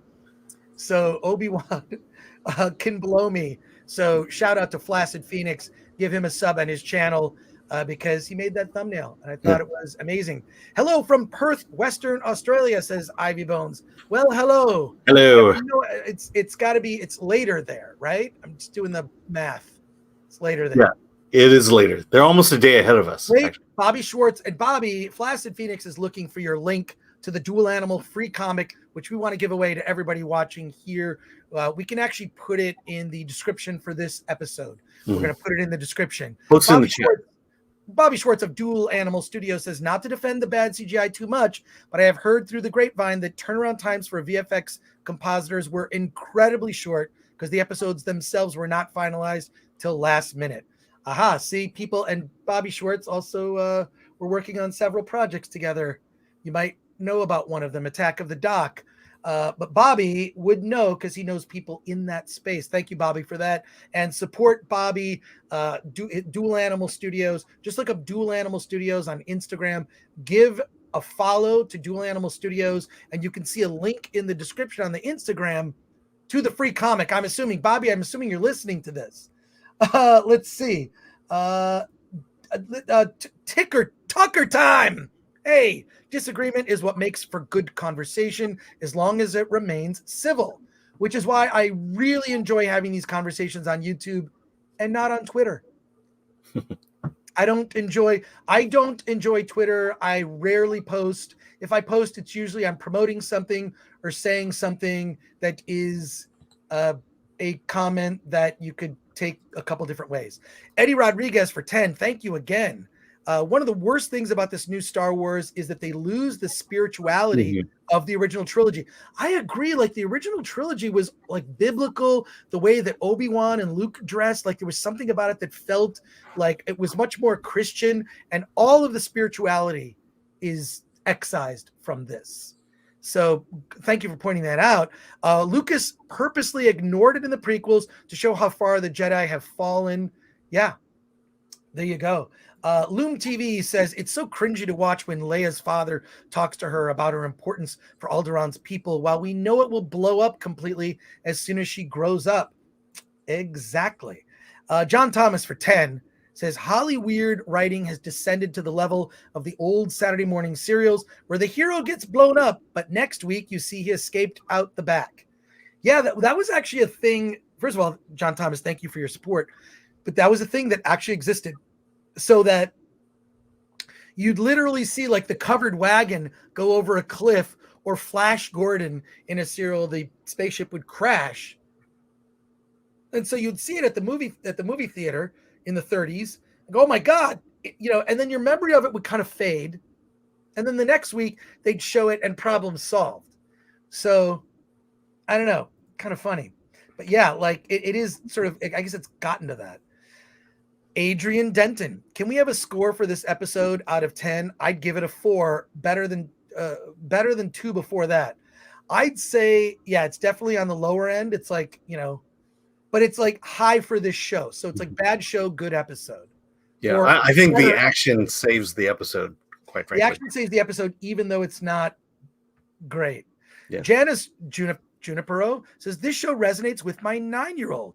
Who are you seeking for your child's self? I do think that, like, if you're a 9-year-old kid watching this, like, the show is maybe it's just made for children, right? Not made for, but I don't think there's any reason why you can't satisfy both. Yeah. Right.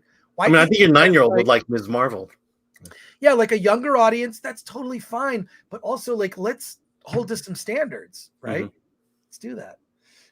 Alan, what's your score? Back to Adrian's question. Yeah, I'd give it a 6. I mean, but solely on action. I mean, the Anakin Obi-Wan fight to me was great. I loved watching that. The intensity of that.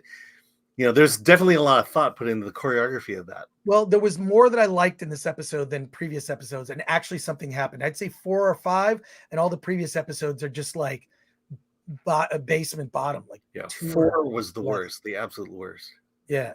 So there you go. And Georgie Girl says, wasn't there a writer's strike that happened around the beginning of Disney Star Wars? Does that explain some of the terrible writing we've been experiencing? Yeah. No, I think they I don't think there was a writer's strike. Was it brief? Well, it was the IATSE strike. I think that was it, but I don't think they wound up going on strike. Gotcha. Well, there you go. We're gonna, here we go. Some more chats here. I'll be the one for $10 says they will rewrite that Leia will destroy the Death Star. Somehow they're going to rewrite it to diminish Luke. And check out Bobby. If you go to Instagram.com/dual-animal, check out and subscribe to his Instagram. And you can go there to get a free PDF of a comic book, a venture that I am involved in. I can't take that much credit, but I am involved in this. It's an anthology comic, and Bobby Schwartz, who's incredibly creative. Follow his Instagram. We have our special guest that's going to be joining us very shortly here as we get started. Janice Junipero says, you guys need to realize the things that captured your child imagination is doing so now. Allow them that. Mm-hmm. All right. Well, okay. I'll do that. Ben Bamboo says there are some elements of Christianity in Star Wars, but it took from many different religions. That's true. Lucas said this himself. Well, that's good to hear. But let's do a reset here, and please stick around and stick with us because part of the purpose of Film Threat, part of the purpose and the reason we're here is to let you know about all types of different independent films, right? That is Film Threat's mission. Like, we're going to call out Hollywood. We'll talk about Hollywood stuff, the good and the bad. If it's good, like Top Gun Maverick, we're going to talk about it. If it's bad, like this Kenobi series, well, we're going to have fun talking about it.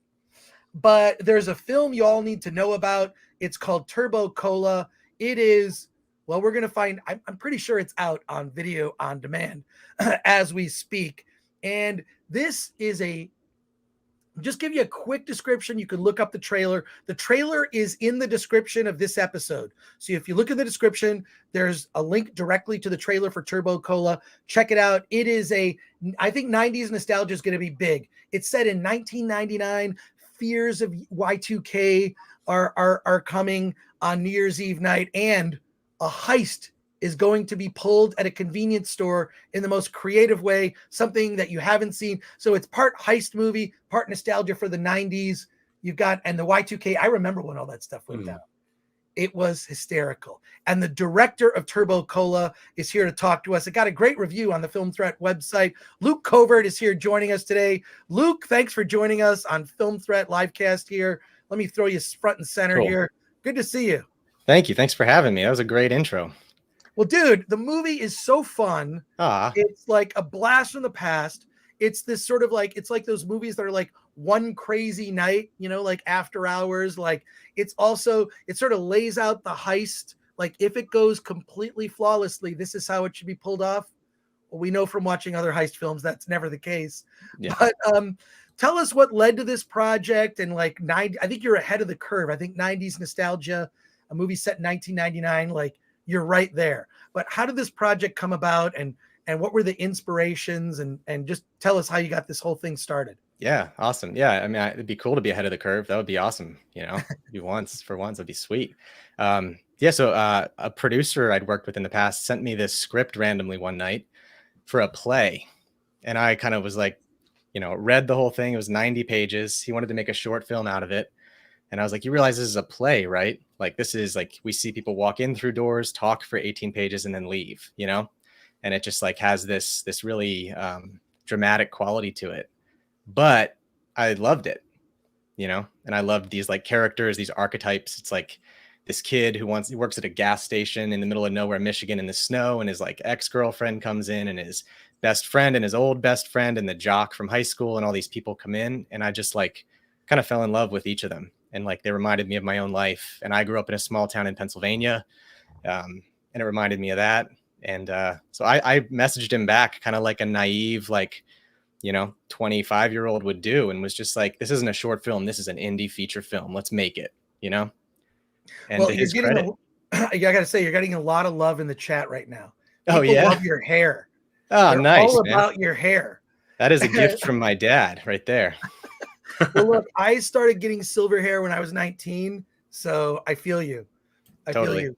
But the other thing about it is you like really rooted it in that era, because I remember fears about Y2K. There's a great montage at the beginning of the film all about Y2K fear. Y2K is coming. So what were some of the things you did to kind of ground it in 90s? There's the music, there's all the Y2K stuff, the footage that you put in that montage. And also I just want to say to our chat, let's get some questions in the chat from our chat audience. We've got over 700 people watching us live. So let's questions for Luke. And it's great because we were just talking about this Obi-Wan series and a Luke Skywalker.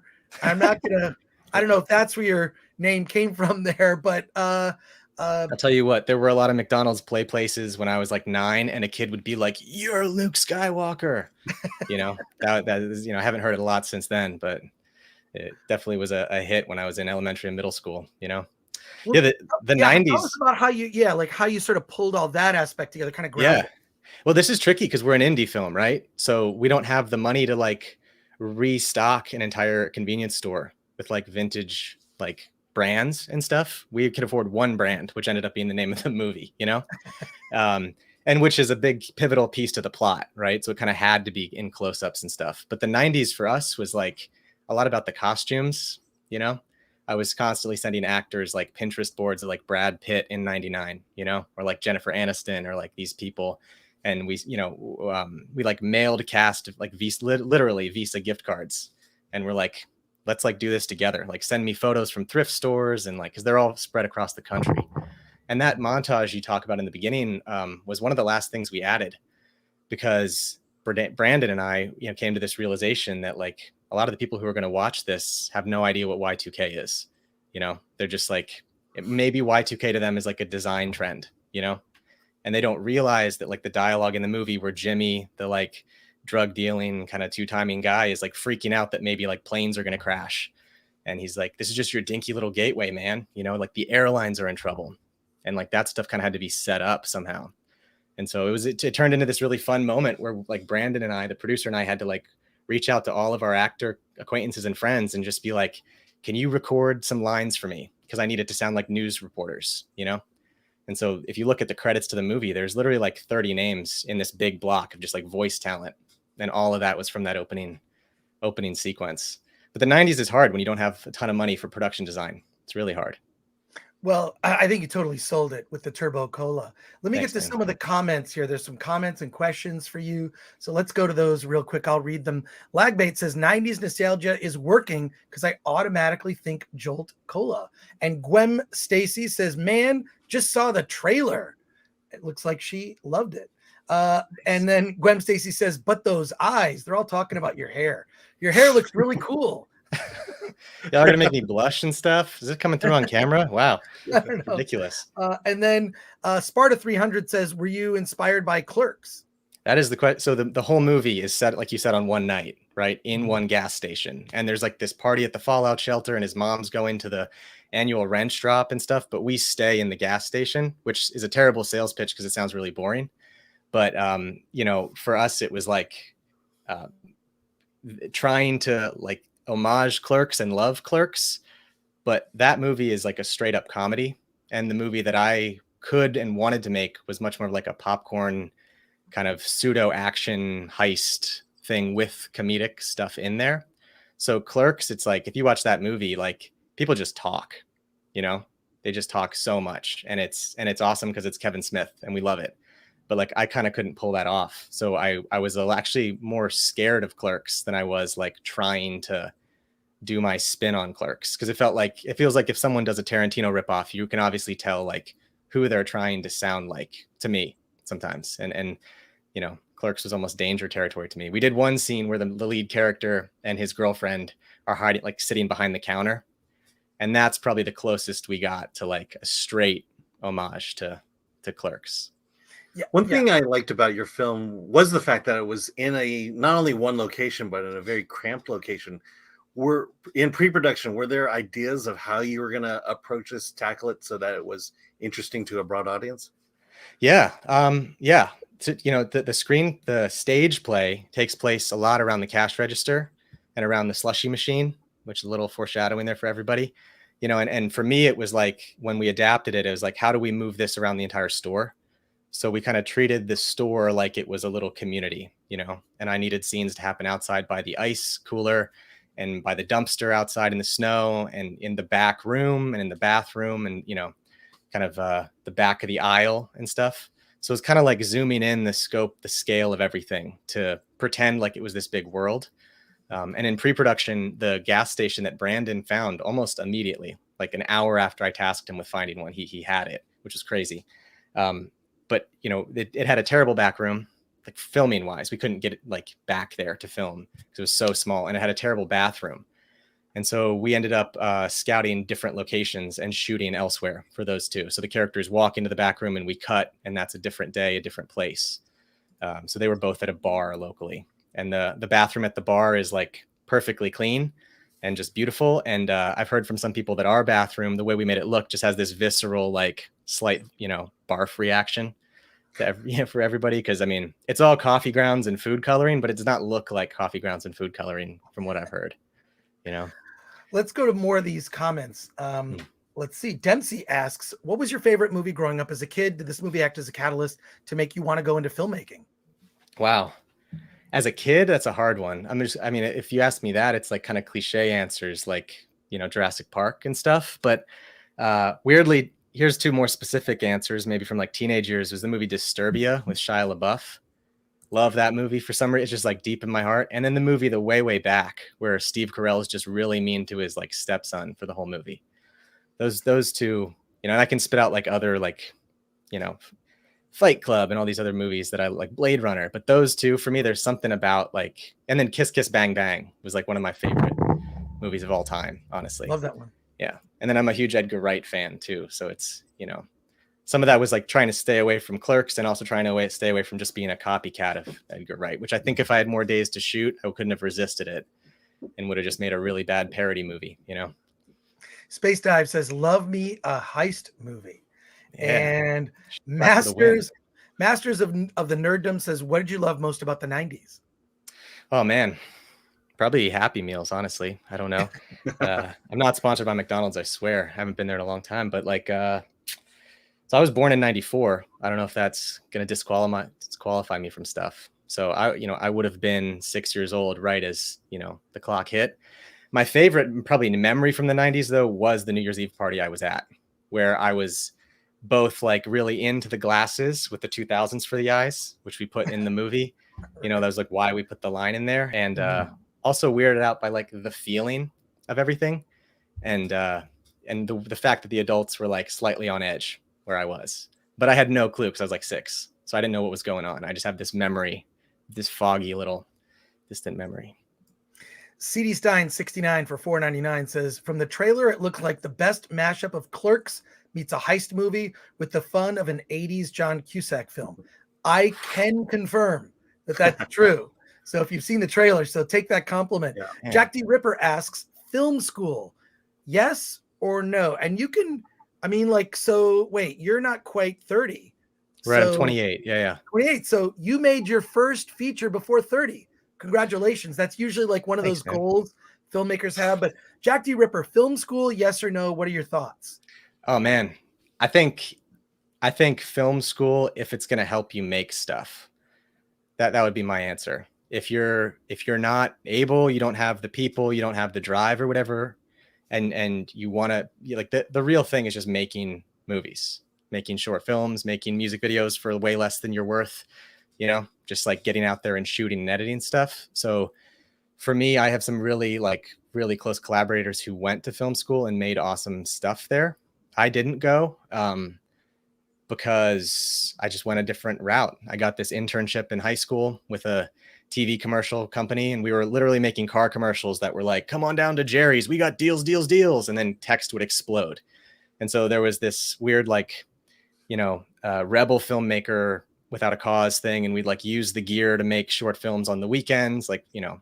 Chip knew about it, he's awesome, but for me it was like I didn't want film school because it felt like I was already doing it, and I had this sort of like God complex that I was just going to make it into Hollywood in like 18 months and it would be awesome. It didn't happen that way. I made a ton of commercials and I still make a ton of commercials, but they're not all Jerry's Ford anymore, which is cool. But I agree with you. I think film school is like, well, if you can afford it, great. If not, do what I did and just buy all the books they had for the USC film program and just read them all. And then experience, like yourself, making commercials. That's critical. Making commercials. Bobby Schwartz asks, in your experience outside of budgetary reasons, does setting most of a film in a confined space solve or create more problems with the narrative and blocking? It's a good question. For this one, we were super, super lucky to have a really good play to base it on. So there was already this backbone. The heist wasn't in the play, right? So the money wasn't in the play. So the ATM wasn't there. So the rewrite incorporated all of that. But the backbone of the conversations and stuff and the character arc for everyone was so, to me, compelling that I just wanted to have these conversations take place all over the limited space. So what I tell people is, shoot big. So like, don't do what I did. Like, try and film many scenes in many places and make them short scenes, try and keep things moving. So for me, it's not about the actual size of the location. It's more like the depth of the location. Like, for example, for us, we had these crazy neon lights around the store. We had aisles, we had behind the counter, we had this, soda case. It was not like a white dorm room, which is where a confined space turns into, a real limitation. Just a white apartment you found, and people are sitting on a couch and there's a wall right behind them. That's just like, it's like Spielberg and Tarantino couldn't make that cool, So for us, it's the quality. Yeah. And I'll say, talk about. Sorry. Can Can you talk about your association with the play? Was it the playwright who brought it up, and then to be able to add kind of the ATM element, was that his idea? How did this come together in terms of being able to put a play into a film? The play is called, you should all go check it out. It's called New Year's Eve at the Stop and Go. And it was written by Samantha Odie, and Brandon, who's the producer. She won a contest. I'm like 99. I've been telling this story a lot, so it better be true. But you know, she won a contest, and the prize was to hear her play read aloud by paid actors. And so Brandon, the producer, was one of those paid actors because he's a working actor. And so when the play was over, he like contacted her, got the script. He just really connected with the material, and then he sent it to me. So the rewrite, we did several drafts with her, and then we did a couple drafts where like she had been like basically essentially bought out, so we could do kind of ruin the play on our own, you know, because I as a writer would hate to have somebody else take my thing and try and make me completely mangle it into a movie, you know. And so she's still involved in the kind of the back end of like the financial and all of that. And she's a really good playwright. She's still writing. The play is actually going to be on stage soon. There's like a showing of it, a run of it here in Pennsylvania and where she's from too. So. And I will say, having seen the film, like you really use the single location in a great way.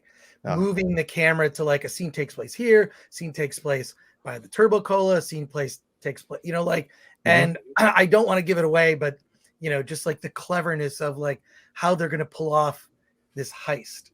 So, thank you. And then more questions here. How's the soundtrack? Says Gwen Stacy. That's awesome. I mean, I love that question because it's awesome. We couldn't afford like Blink 182 and stuff, right? Because that's like more than the budget of the entire movie just to get their songs. But Brandon had a cousin, like a nephew type cousin, twice removed type person who was in this grungy kind of punk rock band called Arlen Gun Club. And so he said, hey, Luke, pick a song from their catalog and use it in the movie, and I'll just pay them and like we'll get a cool song. So I downloaded all their music and started just dropping songs in and got really carried away until I used like all of their songs, like 8 different needle drops in the movie. And what it did was create this bed of like kind of angsty punk rock that's kind of probably more early 2000s than 90s, but like I really connected with it. And then, you know, Brandon talked to them. They wrote us an original song called 1999 that literally goes like, don't want to work here forever and stuff, but it works. And all it was after that was getting like the score elements to fit in between, which was a musician. I'm in Pennsylvania, so I have a good musician friend named Paul Talos, who did this crazy sort of 90s chopped up trip hop Fight Club sounding Dust Brothers thing that, you know, I explained to him what I needed, but I had no idea that's what I needed. I was talking violins and strings and pianos. And he sent me this song and I listened to it in the car and I was like, my phone must be broken because this is crazy and garbled and it's a mess. And then I kept listening to it and it just kept growing on me and growing on me. And I got home and I dropped it into the movie and I was like, all right, you're hired. So check out the score if you guys want, because it's really cool. Turbo Cola score. Yeah. The Film Philosopher says 90s, and good to hear from you, the Film Philosopher. 90s are due for fashion recycling. Wow. I would agree with that. And then Fletcher Williams says, the purpose of Film Thread is to seek out new film, to boldly go where no reviews have gone before. Well, certainly our purpose is to highlight movies that, you know, that it's not Top Gun, right? But like, we'll talk about it, but tell us where people can find the film. Yeah. So if you Google Turbo Cola, it came out like yesterday. So it's top of the Google hit. If you search Turbo Cola movie, you can find it. It's on Apple TV, iTunes, Amazon, Vudu, Fios, you know, anywhere that you can rent or buy movies. You can get a Blu-ray on Amazon. Like it came in a day. I just got it, which is really, really kind of a surreal moment. And yeah, or you can find out more if you just search it. There's like a Covert Film is the website that has like information about it. So cool. Yeah, it's out there, man. We've got a few more questions. If you can stick around, we have another guest joining us. This is awesome, man. I'm here. Okay, cool. Hope you're having fun. Flaccid Phoenix asks, what was your favorite shot to shoot on Turbo Cola? Well, one of the characters is named Swearsky. He's got long hair and he wears a ski mask in some of the scenes. And we shot a shot of him in a dumpster that was pretty awesome. You know, our second camera operator was his name was Kurt Boltman, and he like threw his body on the line and jumped into the dumpster just in case there was glass in there to like put cardboard down and stuff. And I was like, before I realized what he was doing, you know, and I was like, dude, this is, you know, this is high. This is just a movie. This isn't, you know, life and death, man. But putting Jared in that dumpster and making him do several takes where he like opens the door and like peeks out like that was awesome. I also love this shot where we're over Austin, who's the lead character, his girlfriend MJ, and Swearsky, and we're looking down at them and they're throwing pens at the ceiling trying to get them to stick. And that was one where I could have just shot maybe 15 or 30 takes of that just to watch them all kind of like lay there in one take, just talk to each other. And, you know, Jared's eating candy, Swearsky's eating candy, and MJ and Austin are holding hands and he doesn't know. And it's like he's throwing pens at the ceiling. And that was probably my favorite take. There was also last one, Landon, who's Jimmy, has this really intense moment later in the movie. And there was a couple times we did the take and I just felt like I was apologetic for having him do it again because he was just giving so much. He was so deep into that moment and he was so like rattled afterwards that I was like, if we don't have to do this anymore, like I'll change the script if you want, man. And he just put his headphone back in and was like, no, man, let's go again. It was so many fun times. Quick comment from Wes RM1. 80s nostalgia is big right now because of those of us who are Gen Xers who are in our 40s and 50s now and miss the days of youth. I'd say in another 10 years, 90s nostalgia will be big for millennials. I think it's going to be quicker. I think the pop culture moves at a faster rate. I think you may be slightly ahead of the curve, but I think 90s nostalgia is going to be huge. So, and real quick, here's the link in the chat to Turbo Cola on Amazon Prime. It's right there in the chat. And a hacker called 4chan. So stoked, bro. Can't wait to check it out. And let's get a final question here from Bobby Schwartz. How much of a project like this do you storyboard? If not, how do you find your shots? There's some absolute money shots in the trailer. Yeah. So we were prepping this movie when everything was like locked down pretty hard from COVID stuff. So myself and the cinematographer, Dennis Robert Thomas, he's in New York City. I'm in small town Pennsylvania. And so we would just get on Zoom and work through like the script. And he did this really intensive, like basically shot list, like detailed shot list. And I had done this like detailed shot list that was way less detailed than his detailed shot list. And we kind of combined them. And between the two of us, you know, some of the scenes where one of us was kind of phoning it in, like, well, we'll just shoot a wide and then cover the shoulders. Usually the other person had a better idea. And so there are these shots that, you know, we kind of split the movie into, because we only had 12 nights to shoot. So it was fast. So we split the movie into like, well, all right, well, this scene's going to be pretty traditional. Like we'll shoot mediums of people and they'll talk and that's great. So that we can spend more time on this montage and get all these shots and things. And, you know, all right, we're going to push off all these interesting shots to the last night because they're more like the color commentary of the movie. Like we strapped the camera to the mop bucket because stuff keeps spilling in the store. And so there's this, like Dennis talked about it, like this Fast and Furious shot where like the wheel is in the foreground and it's like zooming through the store. And so we like saved that for last. I really wanted this weird Tim Burton thing where he reaches his hand into the ATM.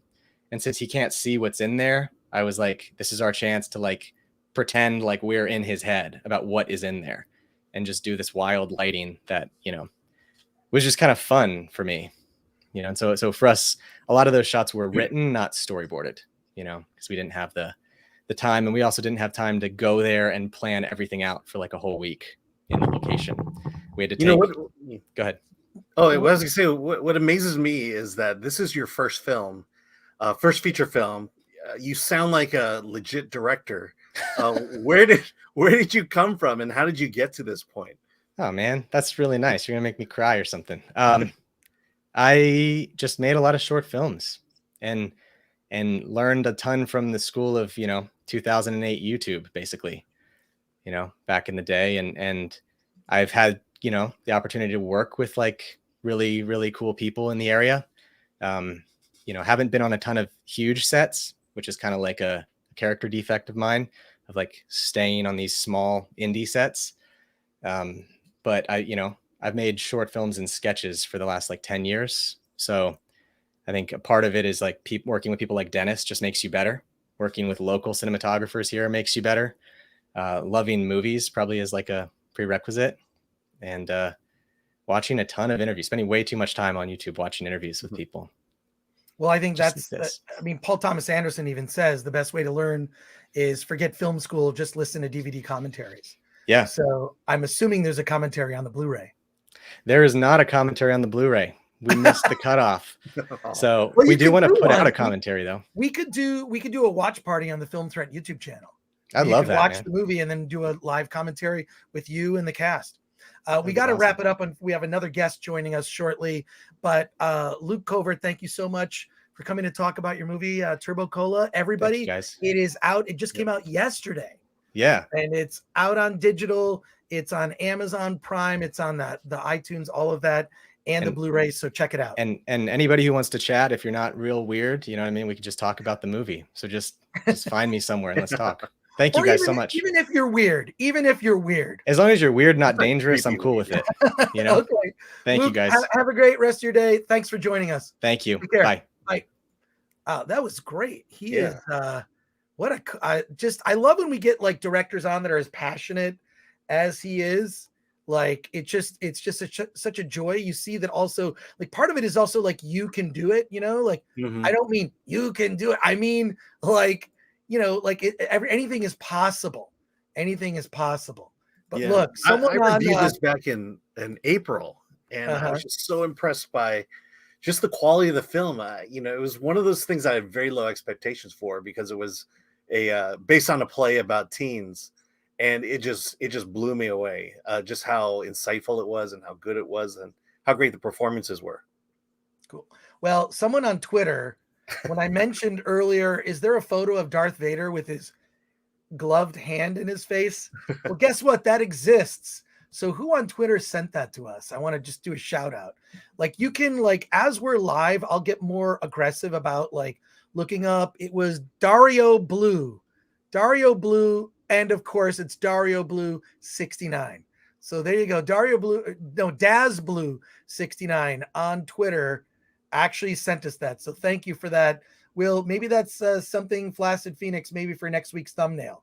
But that's awesome that exists. So before we get to our next guest, which is getting set up as we speak, before we get to our next guest, I want to go through any of the other chat here.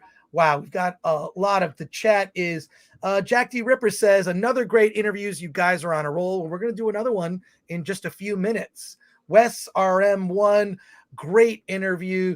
Darth Facepalm says the film philosopher. We appreciate that.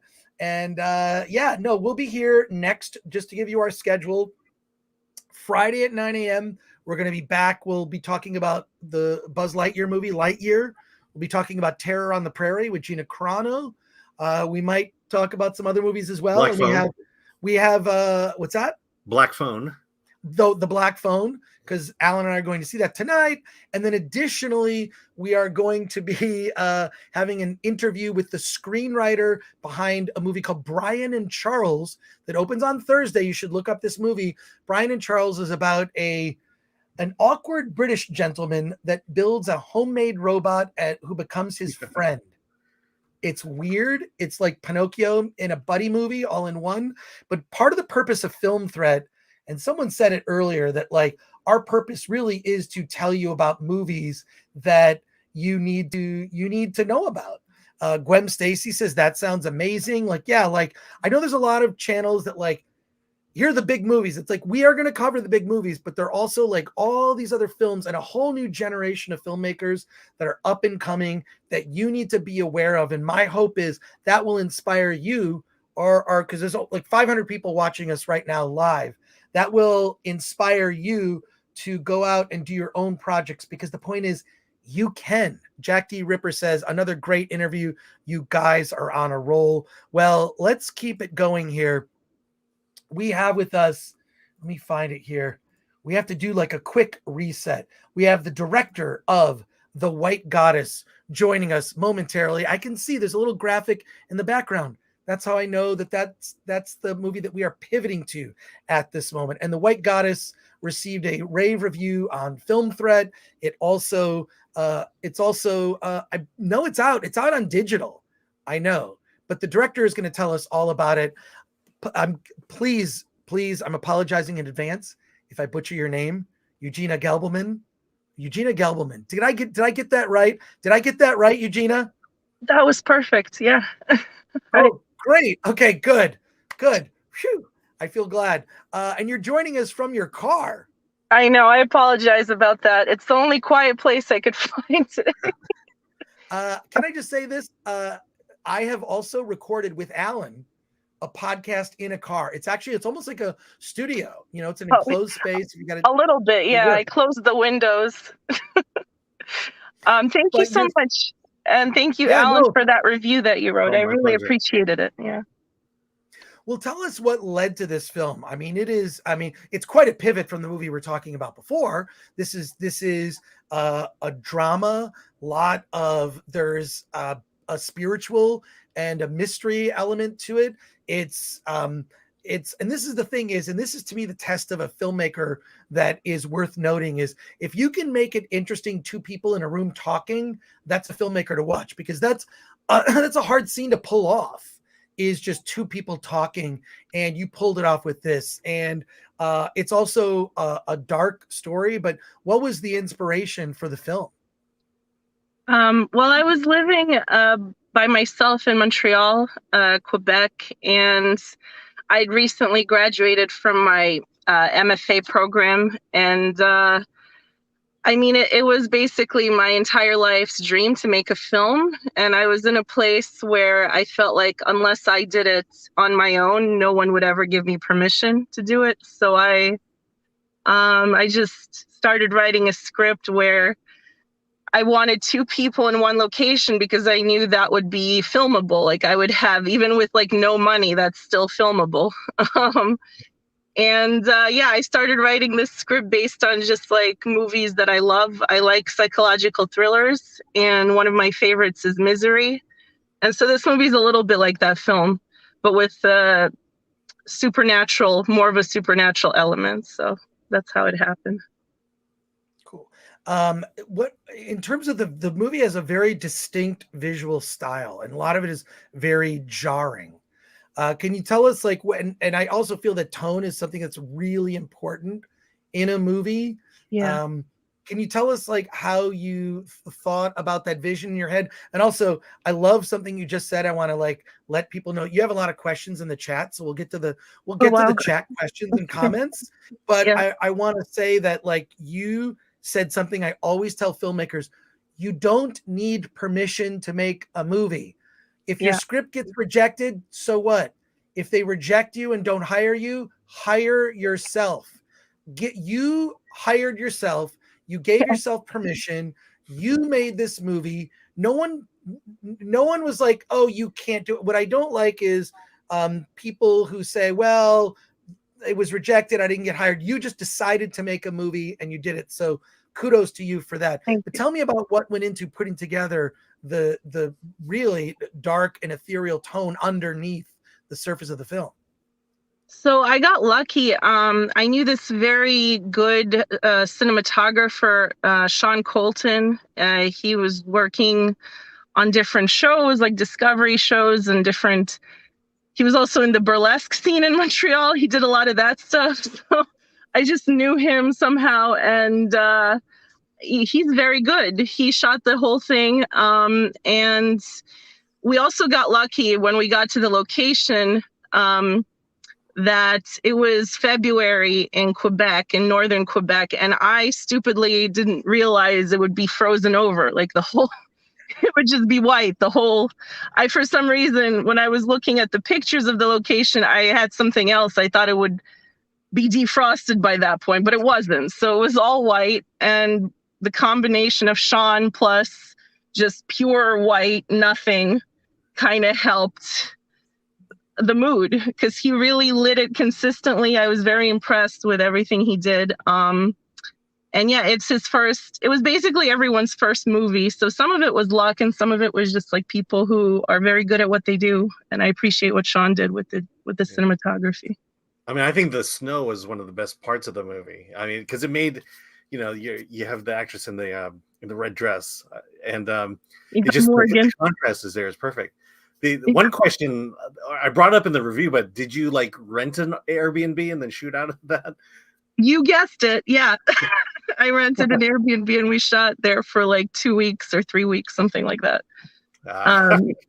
And the funny thing is that if I'd shot it any later, we wouldn't have been able to do it because we finished like the end of February, and 1 week later, everything shut down with COVID because it was 2020. It was end of February 2020. So somehow it just happened under the wire.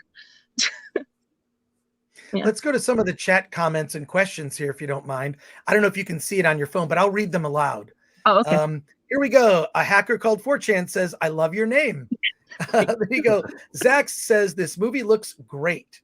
And let's see. This guy says, The White Goddess is streaming for free on Tubi right now. Okay. Yeah. There you go. It's on Tubi. And Tim's Talk says, car video. And the film philosopher says, ooh, she even looks like a white goddess. There you go. Gwem Stacy says, that sounds amazing. And then Gwem Stacy also says, sounds like another winner. Thank you, Chris Gore, for putting us on. And Flaccid Phoenix has a question for you. Any changes that you made on the fly that you think ended up making the movie better? Oh, that's interesting. Well, there were some scenes that we were going to do. I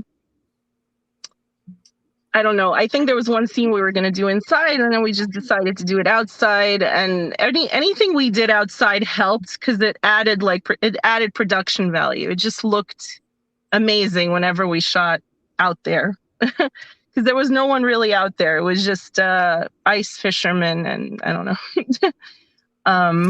So yeah. I love that because we see a lot of small indie movies, and the default setting is we're going to go outside and we're going to shoot the woods. There's only so many interesting ways to make the woods look, you know, like unless it fits with your story exactly, but that stark contrast, and I think it actually fits the title of the film. The White Goddess is actually a classic film from the 30s. So although, and technically speaking, maybe you have a story about that I wanted to ask you, but like technically you can't own a name. For example, you could make a movie called Star Wars. Technically, you could. Really? Yes, you can own a trademark. You can own a trademark, and you can own a logo, and that's why Disney names everything Disney's Cinderella, because anyone can make a Cinderella movie. But Disney's Cinderella is a different name, right? So there you go. That's good to know. That's good to know. I didn't know that. Is your next movie is going to be called Star Wars? But yes. Did the title White Goddess, did that create any issues? Because when you Google the movie, you have to do The White Goddess 2022 to find it. I actually didn't.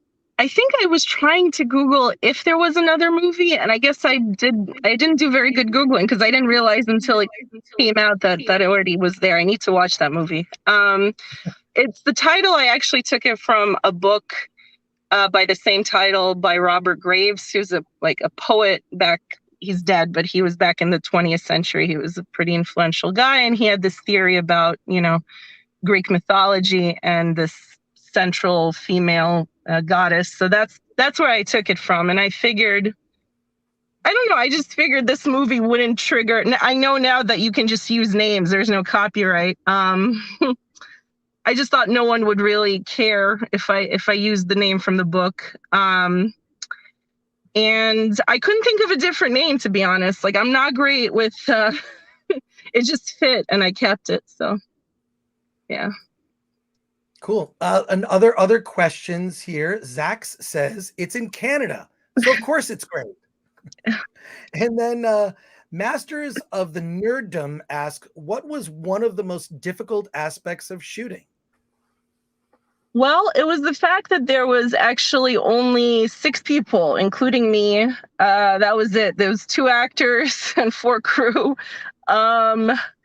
And yeah, that was very difficult because everyone was doing every job. You know, when you have that small amount of people for very little, you know, money, that's tough. And I'm impressed, you know, with us that we managed to still finish it. And I think it looks, I'm proud of it. I know I'm the writer director, but I think it's not a bad film. Yeah. Were you sweating the budget at all? And what would you have done for another $20,000, maybe? Oh man, yeah. I would have used more than one location and more than two. I would have extended the amount of time we were shooting and maybe gotten a few more crew members to help out. Invested in just stuff you can put on camera, so like production value, maybe nicer costumes. Yeah, just more time. That would have been great. Yeah, and then can you talk a little about the theme of your film? It's kind of a mystery. You have a writer in the middle of the woods, and she takes in a stranger who's injured. What are the themes you're trying to go for in the film? I think the main one is isolation. The woman who we start with is very much like cut off from the world, and she's done that on purpose, and she doesn't have the expectation that there's going to be this person who comes into her life, and then it's kind of her adapting to this new person who's kind of isolation is a theme, and insanity. Yeah, we definitely get there. Yes. Yeah, the isolation sometimes breeds insanity, but and then connection in a weird way, because even though it's their connection is very violent and toxic and weird, it's still they make some kind of meaningful connection with each other. Yeah. More questions here. Solomon Thornton asks, who are the filmmakers that inspired you? Oh man, yeah. Well, I love Roman Polanski. I know that's not something you're supposed to, but I think he's like the best person at making thrillers. Like that's his sort of, he's a master at that. So I really admire him. And Kubrick, I love a lot. And also I like those trashy, like a little trashier guys like Verhoeven and De Palma and I don't know, like Adrian Lynn. Just a bunch of and William Friedkin. I just like the guys who make those thrillers, you know. Yeah. I'm with you. I love Polanski. What was the movie that he made where it's just a woman in her apartment? I'm spacing on the name. Yeah, it's Repulsion. Repulsion is one of my all-time favorites. It's in black and white. It's a woman who's in her apartment and she kind of goes mad, and it's a brilliant film. And you know what? Roman Polanski is a person. I think we can separate the person from the artist. So feel free to continue to sing the praises of his movies, but maybe, but that's great. Yeah, I love that movie. And the 10 and 2, that's also. Yes, it's kind of almost a follow-up to it. The Tenet is just, crazy. So Dempsey asks, if you could cast any actor in a role in your movie, who would have been your dream person to cast? Wow. Well, I love so many different actors and actresses, but I don't know. I love Christian Bale. I've always liked him. I think when someone asks me who's the best actor, I just immediately go to Christian Bale. I don't know exactly why. I think I just loved American Psycho growing up, and I still love it. So him, and I don't know. Yeah, I like that he's focused on his craft. Very he can just pretty much do anything. I think. I don't think there's any limit to what that guy is capable of doing. And the film philosopher says we're impressed with you too. So there you go. Let's see.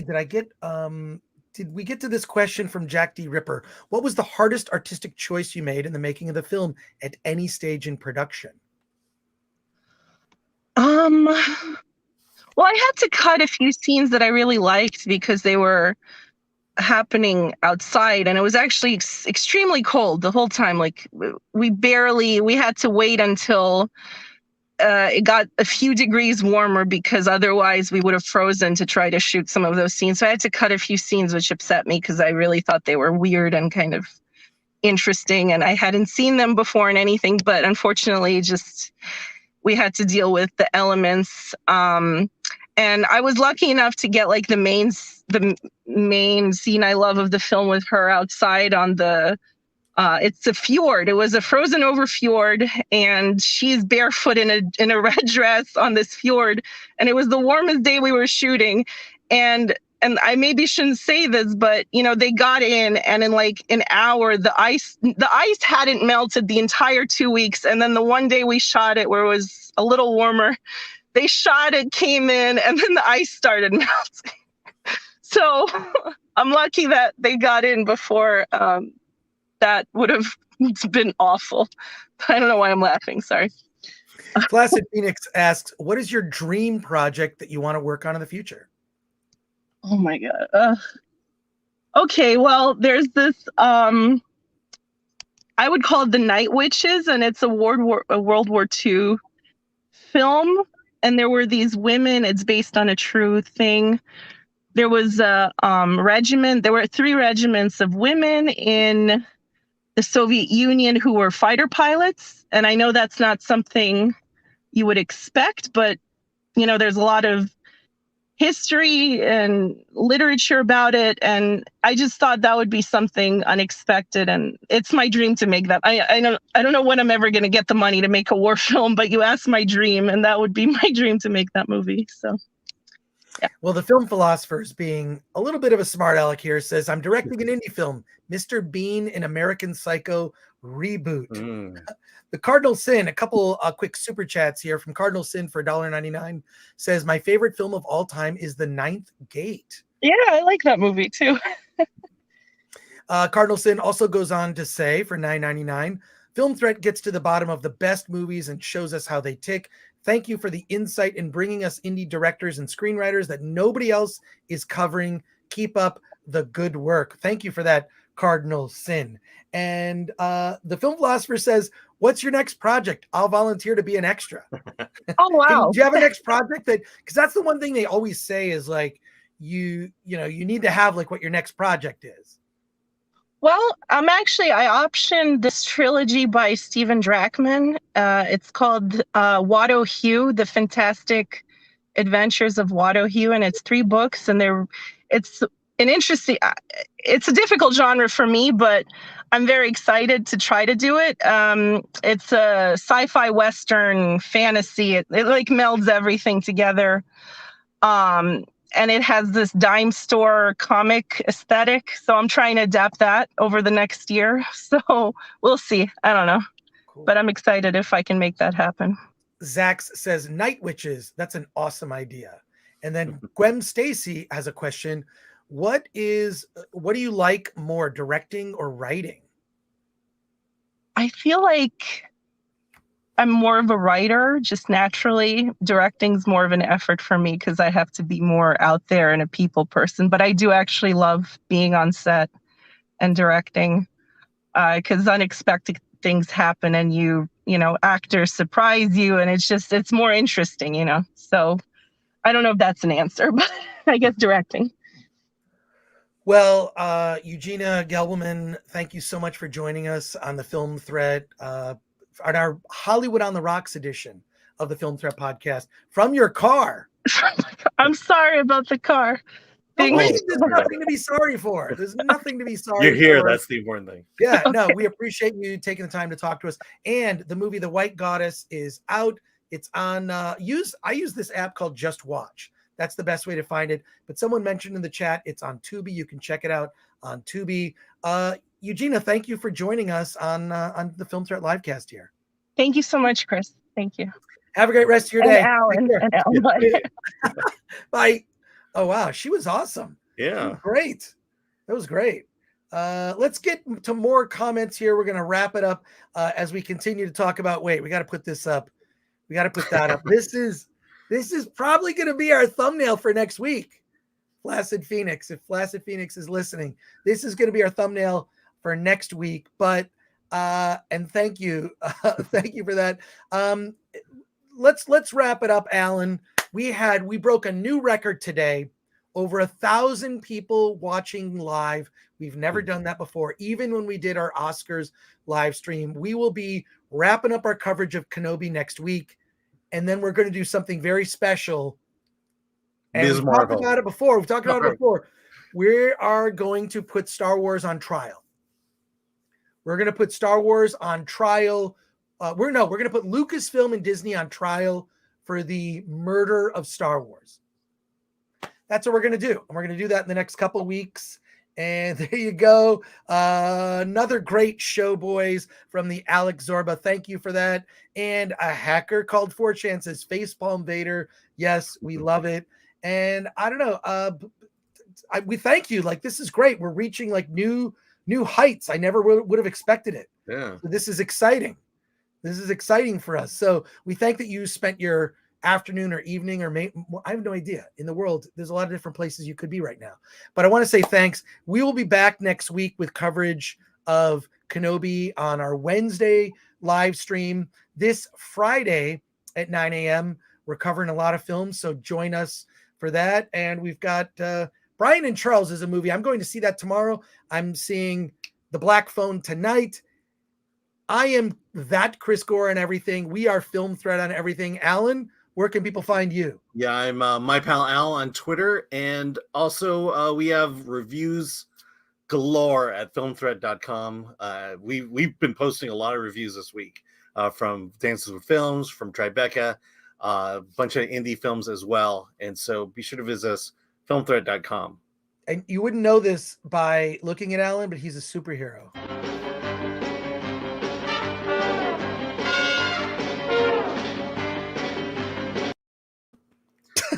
So the heights are wrong. Yeah, completely the opposite of that. I don't think I could ever see myself, although I did cosplay as Robin once at Dragon Con. It was bizarre, but it was a good time. I want to say thank you to everyone in the chat. Those of you who stuck with us through this whole thing. We had 1,000 people at our height, so that I really appreciate it. It is my goal to get to 100,000 eventually. I think it's going to take longer than I thought. It's going to take some time, but I appreciate all of you. And we're going to continue to expand the show with guests, topics, and also we count on you. You are a part of the show. So people in the chat, I really appreciate it. Zach says, thanks. Great show. Dempsey says, Alan, nipple one time for the road. Fine. One time for the road.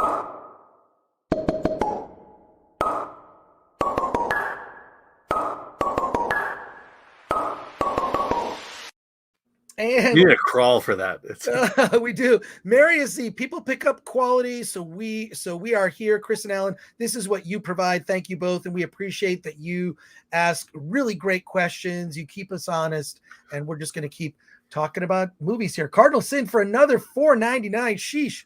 It's not a podcast unless you have an RSS feed. This is a YouTube show. All right, well, we actually technically have an RSS feed for our podcast, and we do strip the audio from this. Like, when we do this live show, it's like live on YouTube. Then we do an audio version of it that's on SoundCloud and iTunes, iTunes and everything. So technically, it's we're a full-fledged podcast, and this episode's on that one. So well, so there you go. Yeah. So Cardinal Sin, appreciate that. And the Film Philosopher, this will be better than the Depp trial. Oh, you have no idea.